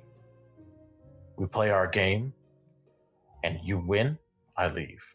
You lose, your soul, Isilgeir's soul, the dwarf's soul, the fucking wolf's soul are mine.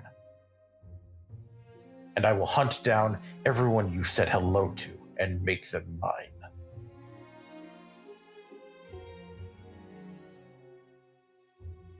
Fine.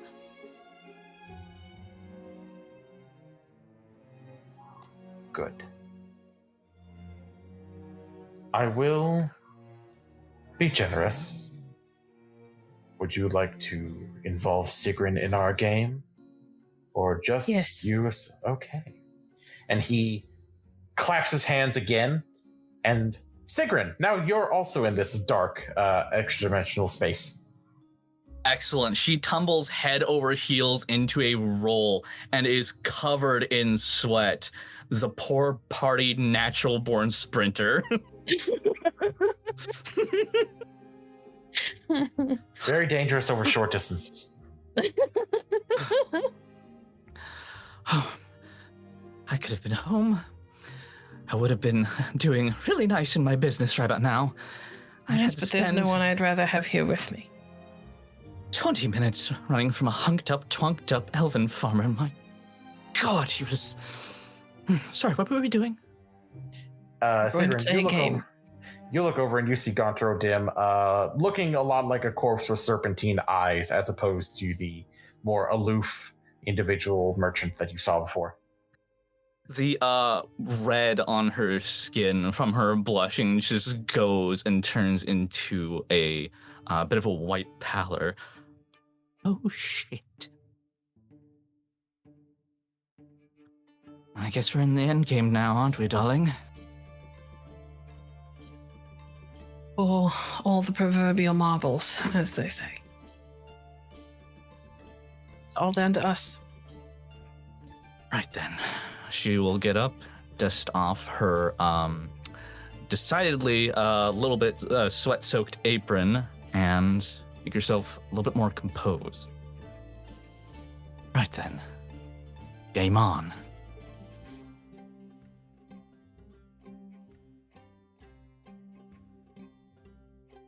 So what's the game, Odim? Well, the last time I played a game, it was but one riddle. Here, I shall ask you a couple. You will answer them within an allotted time. Fail to answer in the correct time, or give me a wrong answer. You lose. Oh, fuck, it couldn't have just been Gwen.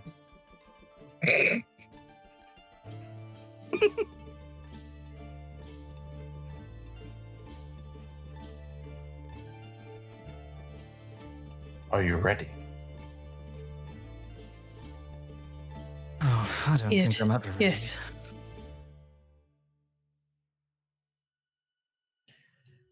First, one that is reminiscent for me. I am old. I am cold. I have been here since the beginning. I shall be here till the end. I truly do not change, yet every month I return anew. What am I?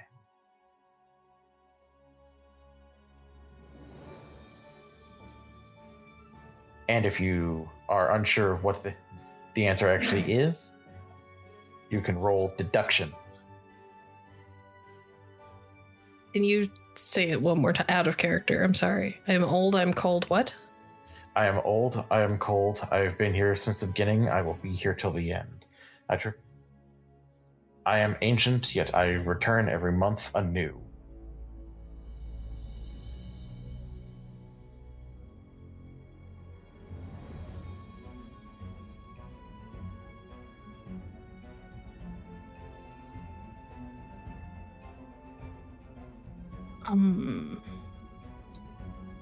I have Siegryn roll deduction.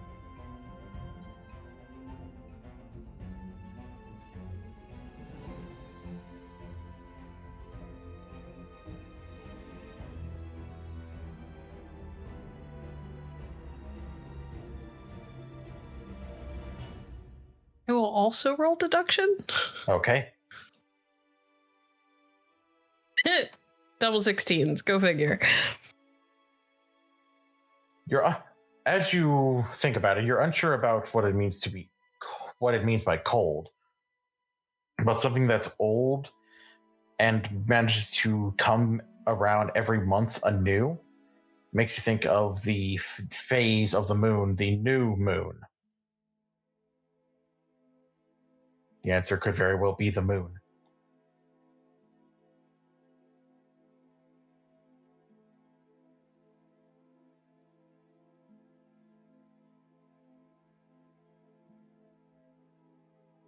It'd be the night of the new moon. It's over the table. I'm assuming that we can confer over the table. Yes, you are absolutely free to do so. Could be the night of the new moon, could be the darkness of a new moon. Because it's typically colder at night.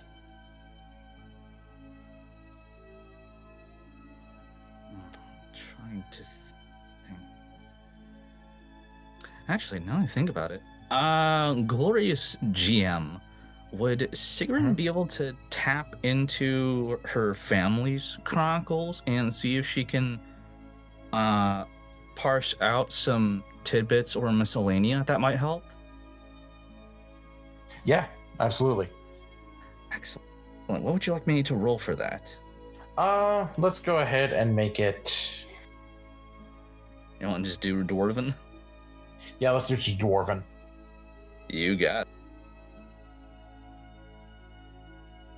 it. Any modifiers?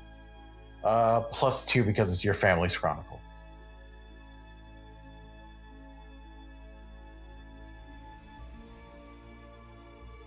Ooh, it's 27. That's a really good roll. Yeah, you're definitely thinking on this with, especially with like your family actually used to have a whole lot of stuff about like mind games and riddles and such.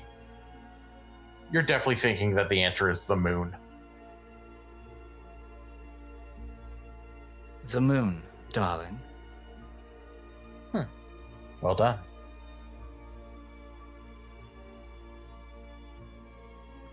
She just lets out a breath of relief. Despite the certainty, she is still very much terrified.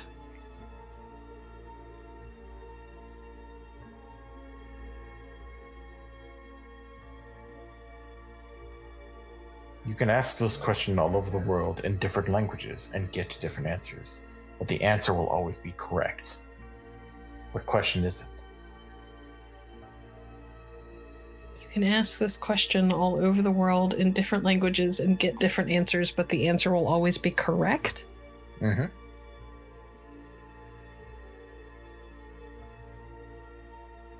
Out of character, it sounds like, how are you? That's what I was thinking. It would have to be something related to a greeting.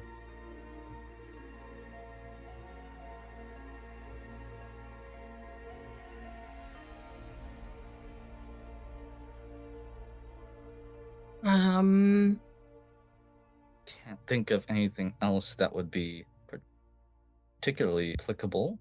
Could I argue for an education role? Since Yep. this is obviously about socializing stuff. Absolutely. Could I help aid that role? If you roll and you get above a 10, you will give her a +2. Excellent. I shall do this.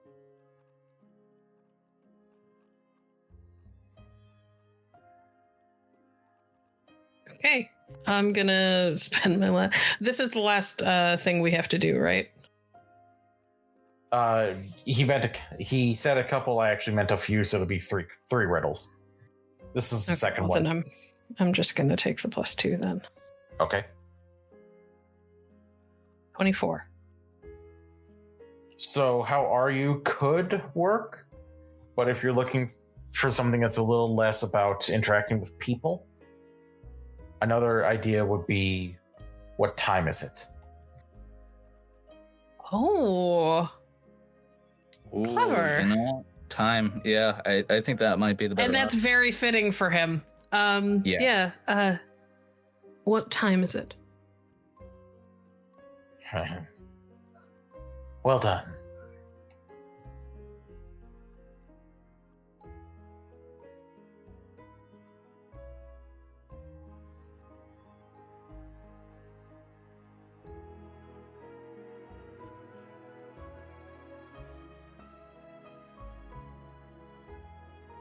Sorry, I had to deal with something a little off camera. My apologies.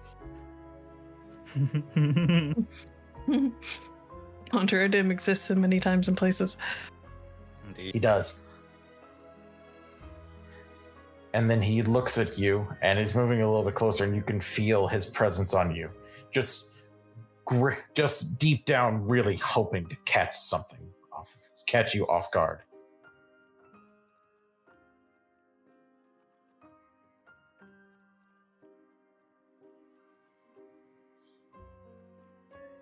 To all things and all men I appertain, and yet by some am shunned and disdained. Fondle me and ogle me till you're insane, but no blow can harm me, cause me pain. Children delight in me, elders take fright. Fair maids rejoice and spin. Cry and I weep, yawn and I sleep. Smile and I too shall grin.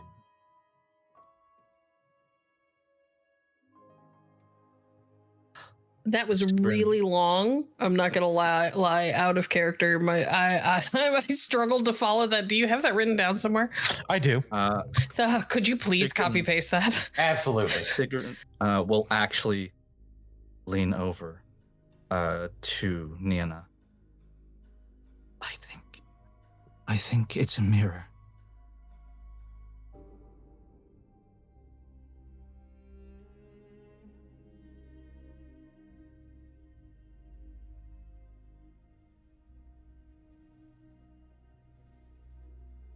Honestly, I was going purely off of the first thing that came to mind, so it might not be that.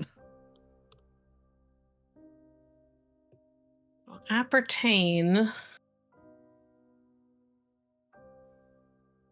means like being, like belonging or be connected.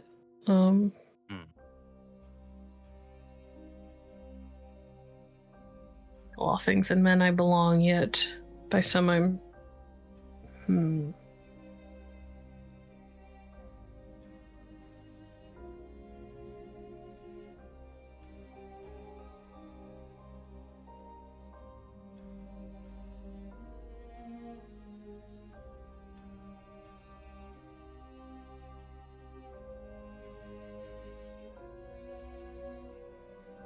a mirror might actually be it. Out of character.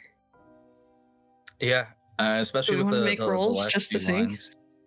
Yeah. Do we want to make rolls just to verify? Yeah, I'll go. I'll see if I can dip into my dwarven noggin on this one. Oh, good rolls, good roll. Now, what's your bonus to your? It's I have 7 at base. Could I make an education roll to try and give her a bonus? I will allow it. Yes. And since it's the last one, I'm adding a +1 to it from my luck. 22. You get a +2 from me. All right. In that case, Glorious DM, what is the final bonus modifier that I'm adding to this? It'll be your dwarven roll. It'll be +2. Normally, you would get the +2 also from it being your family, but this riddle is a little bit longer and a little more in depth, so it'll just be the +2 that you got from her help. Okay, so only the +2 from her help. Yes. Mm-hmm. Here goes.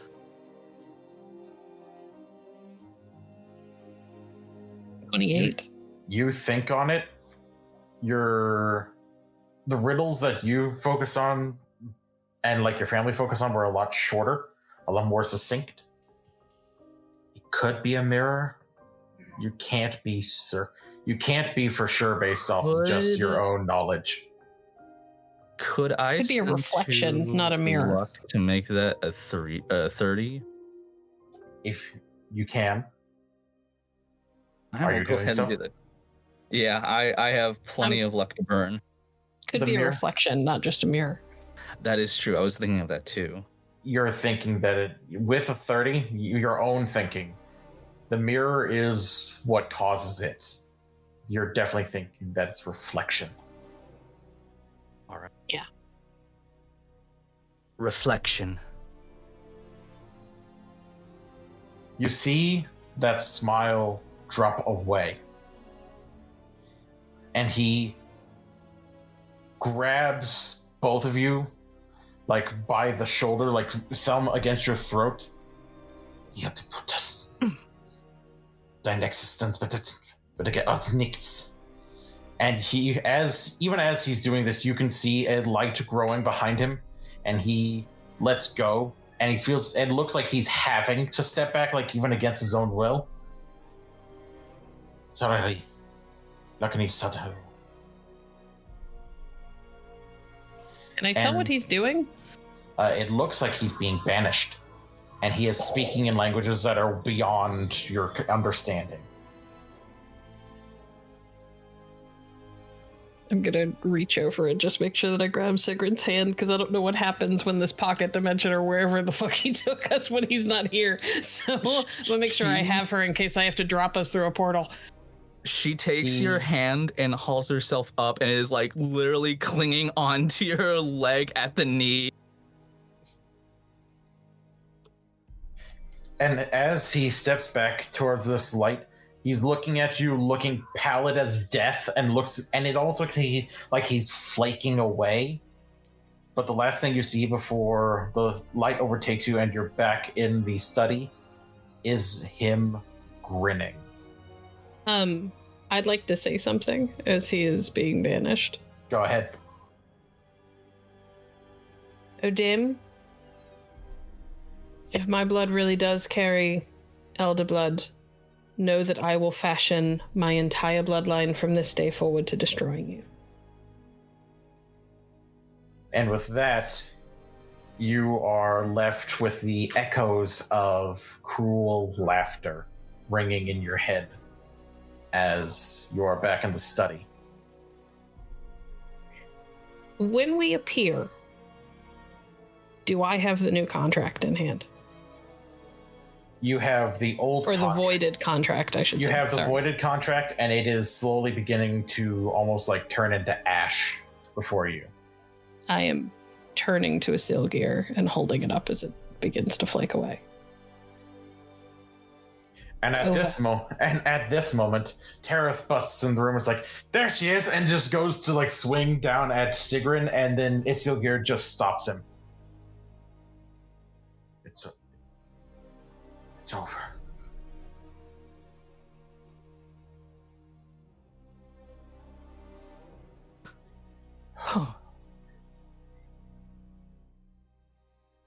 We did it? We did. And there are tears in Nienna's eyes. And there are tears in Isilgir's.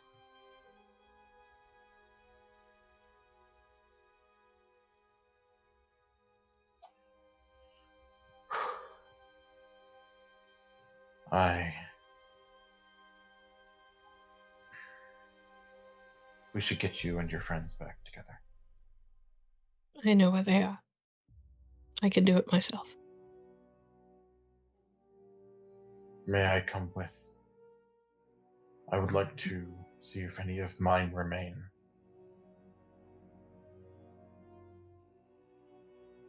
If they do, I'll send them back to you, but I don't think you should come. There's still several people in that group who would kill you on sight. They agreed to let me try and save your soul, not to try and save your life. But I can't. And she will hold out the staff. This is yours. He takes it back and then nods. And she'll hold up the spell scroll. This I'm keeping. By all means.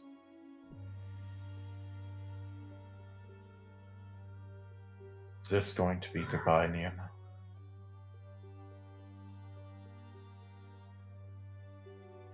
I don't know.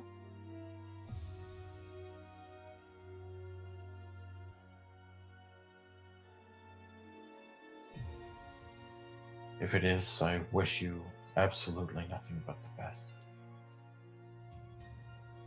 And I wish that any words could fit, but all I can think of is I'm sorry.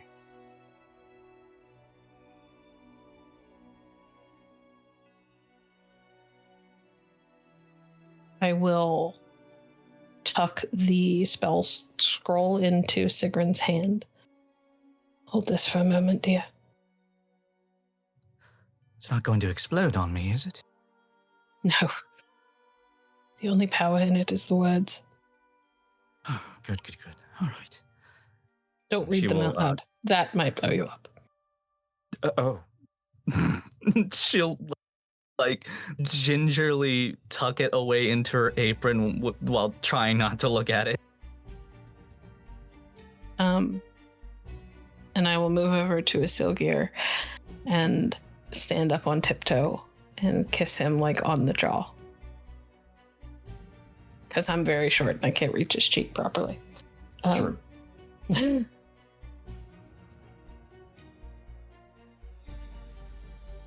This is my way of saying thank you for saving me from what my mother wanted to make me.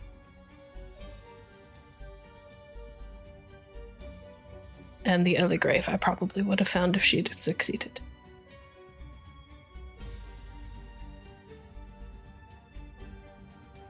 Of course.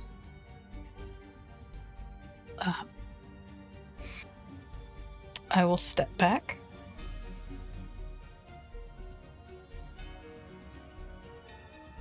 Pause for a moment, pull the knife from the little sheath on my hip, or on my belt, reach up and take a piece of his hair, wrap it up in the bundle and tuck it into my component pouch like I've always had, in case I need to call him, just in case.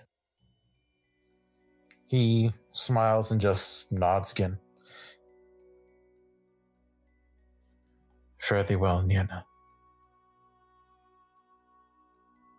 You, before we go, you owe her an apology. It'll never make up for what you did. I did not think that it ever could. And then he looks to Siegryn. There are no words that could ever truly... Nothing could absolve me. No words, no actions. I chose what I did. And I chose to hurt you so poorly, so intensely because of it.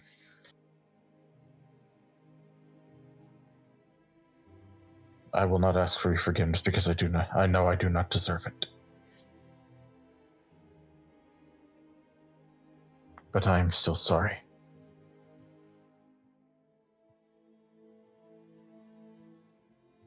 Do me a favor. Don't be sorry. Just be better from now on. Do good things for this world. It won't make up for what you already done. But at least you'll leave it a little bit better than you did before. That is the hope.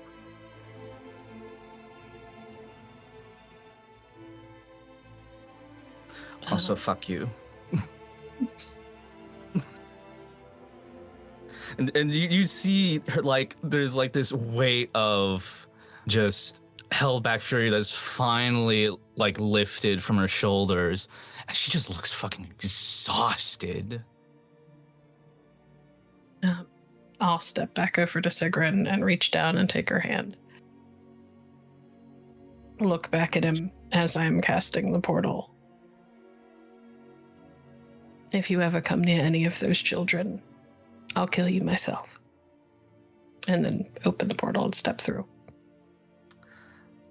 There's a bit of a delay as she's tugging on Siegryn. She looks over to the elf that was just trying to kill her a few minutes ago.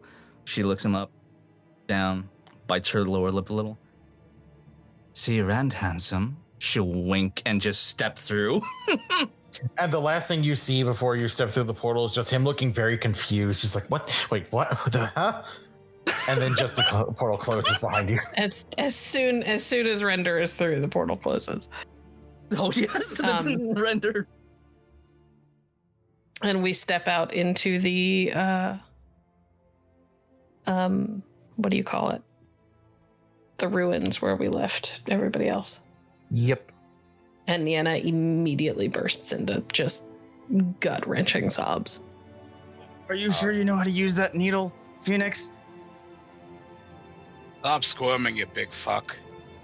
Siegryn will pull Nienna down into a big hug and just keep her held against her, like arms over her head and just plonking her chin down on top.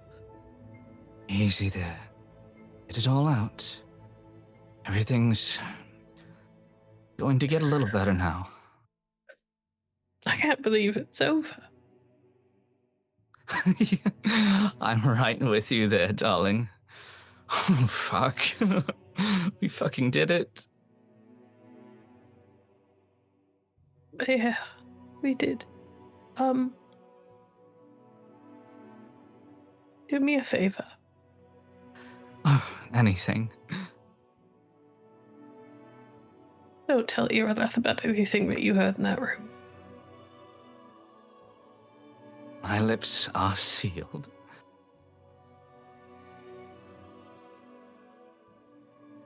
And she just goes back to crying relief and grief and stress. Oh, I think the others come up to the door of the temple. Oh no, we like deposited ourselves in the middle of like the temple clearing where we left you guys. Like you guys are a couple, like you're not far away, and you could definitely hear Nienna crying. Yep. Oh shit. Oh shit. Did it work? I mean, hi. Oh my I god. fucking did it. You're alive. Hell. What is Brynnhilder doing during all of this, if I may ask? He's out by a decapitated body. Yeah. So yeah, I don't care. He just throws his arms over him. We fucking won against Odin. Oh, gods. I am going to have one hell of a story to burn into my casks. Hell yeah. And you're not dead? Oh, he was banished, and Isilgia's soul is free, his own now, and Odin can't come after any of us. Hear that, Fenix? We're in the Fenix clear. actually went over to Brynnhilder. Right on. Oh. Irileth is currently shirtless. And stitched. He's got 2 giant gashes in his back, but I don't think the other 2 have seen that yet. Where's Brynnhilder? You head out this door and take a right. There's a bunch of hot springs. She's hanging out with one of the dead guys.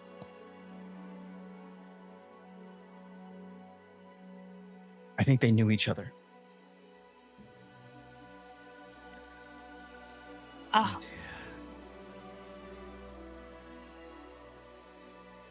She got him good, Should though. probably go check. She's fucking excellent.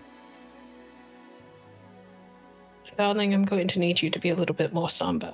We're going to go check on our friend now. I got really close to dying. I'm just like, I'm kind of, you know, when you're hyped, but you're also scared. And you choose if you're going to be scared or hyped. Absolutely. You should have seen who was chasing me earlier. He was such a hottie. You Oh, both right, need to be more somber. Let's go. We need to. Nienna will like march them both out of the fucking thing. As we're getting up and following Nienna, I turn to Sig. I'm like, you have to have alcohol. Please, for the love of all the gods. You have something to drink. Oh, rounds for everyone, darling. Yes. And You we'll follow all, out. you all head on over, and you see that Fenix is with Brynnhilder by the headless corpse of another witcher.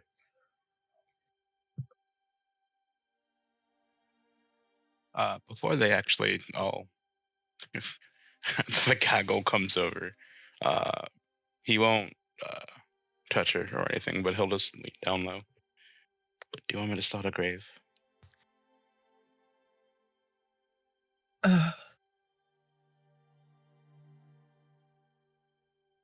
Yeah. At that, he'll just touch her shoulder gently, and he'll go a ways away and start clearing out a spot of rubble to bury him.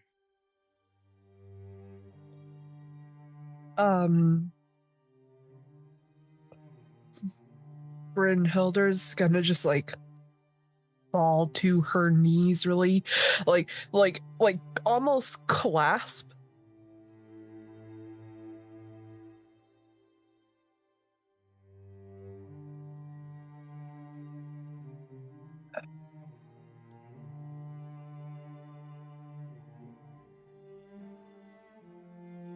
All right. And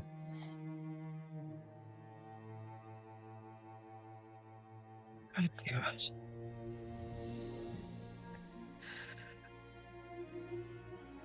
God damn it.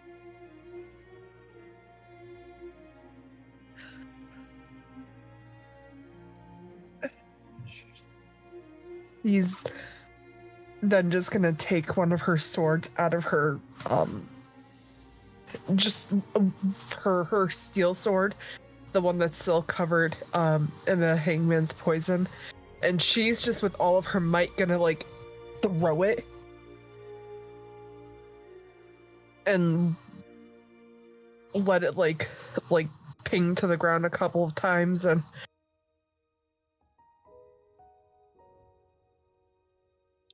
probably for the first time in a very, very long time, she is going to lose it emotionally, and she breaks down in absolute hysterics.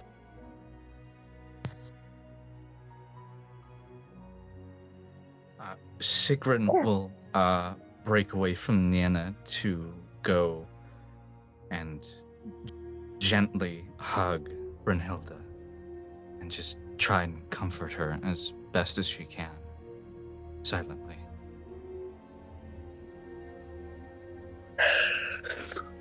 You say break away, but Nienna's like right next to you and doing the same thing, putting her arms around her.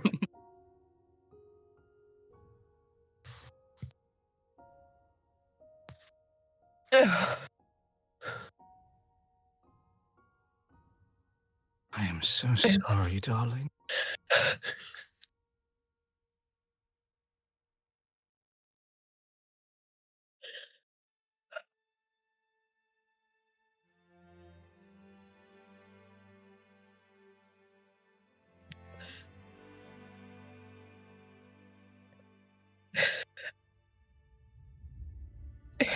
He might be gone in your story,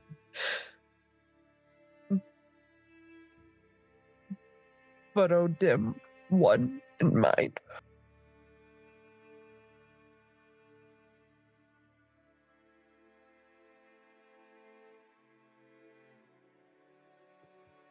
For now. That fuck won for now. He can't cross into your story ever again unless you call him. Please don't call him.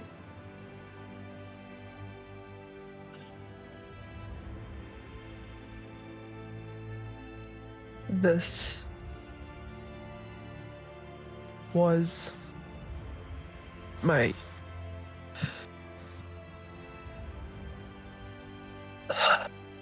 the only other Phoenix Witcher who actually saw any good in the work that I did. He saved me, and in thanks, I had to kill him.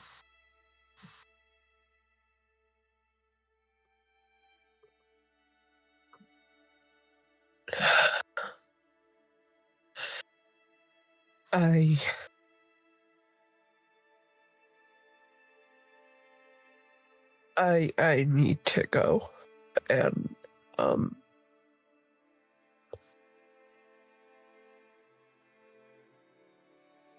bury him. Do you want any help, darling? That's got it handled. And Phoenix would have walked back over, and he's gonna kneel down in front of Brynnhilder and just look her in the eyes. I'll take him, but you put down the final rock. Yeah. He'll not. And before they go to bring him to the grave, Brynnhilder's gonna take that sword that he had. Yeah. And Phoenix will gently pick him up. And as gently as he can, he'll pick up all parts of him.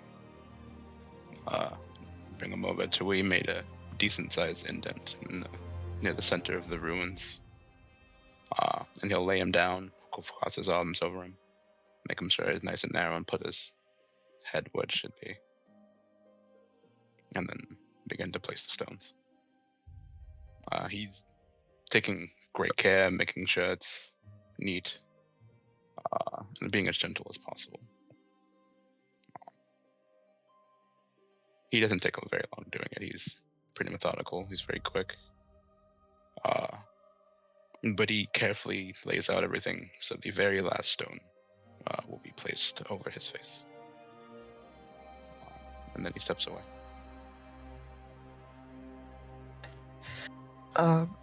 She'll put the final stone on the resting place. And she's going to set fire to the grave.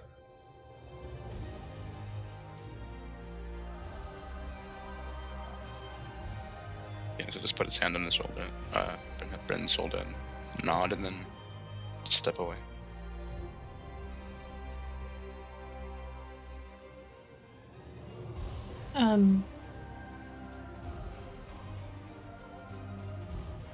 GM, Yes. can I pre-spend some of my end of season experience now? Yes, you may. Okay. Once the fire has burned itself out, Nienna is going to pull a handful of seeds from one of her component pouches, and move over and sprinkle them over the grave, and is going to use Bloodied, which is a spell that allows a small plant to grow from seed to maturity in one turn. And she will grow flowers artfully up and around the grave. So it's like a phoenix rising from the ashes. Life from death.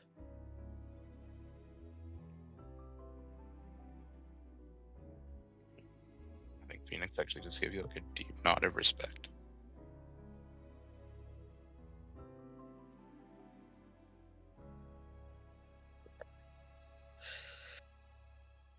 She's gonna sheath the new sword.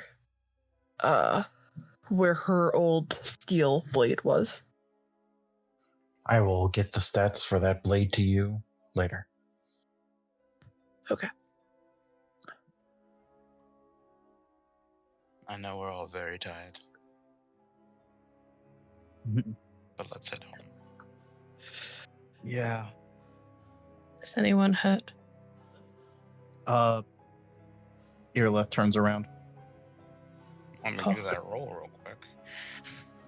Foud also is there, but he gave you all your distance and your space. But as soon as you asked if anyone's hurt, he just like spits blood, and you can see that he still is like bleeding a little bit from the two stab wounds, including the one that still has a sword inside of his torso. All right, that's 24. Priority. 24 and a preemptive triage. 2 24s on the boys. There you go. They aren't gonna die, but they're still not great. No. Nienna will. Go ahead. Nienna will move over to Foud, very gently with her knife, remove the stitches so that they're not in the way when she heals him, and will cast Healing Hand or whatever it's called multiple times, which gets rid of what do you call them? The big bad super traumatic wounds. Injuries, yeah, like the critical injuries and such. Yeah, I can get rid of critical wounds if I cast multiple times, and otherwise I just I can heal 3 points of damage per round if I focus on it, or for 1d10 rounds per casting. So I'll do however much we need before I portal us home. Alrighty. Now that we're not in combat, it's really easy to get my vigor back. So Yep.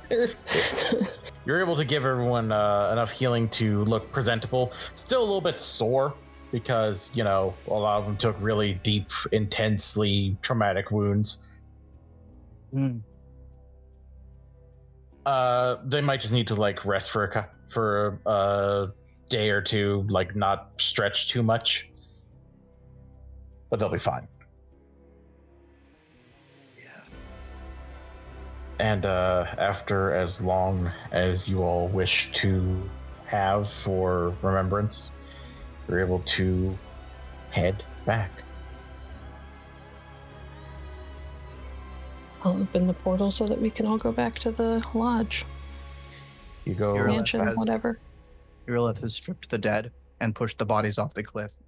She's like, I don't think we should leave dead people in a temple.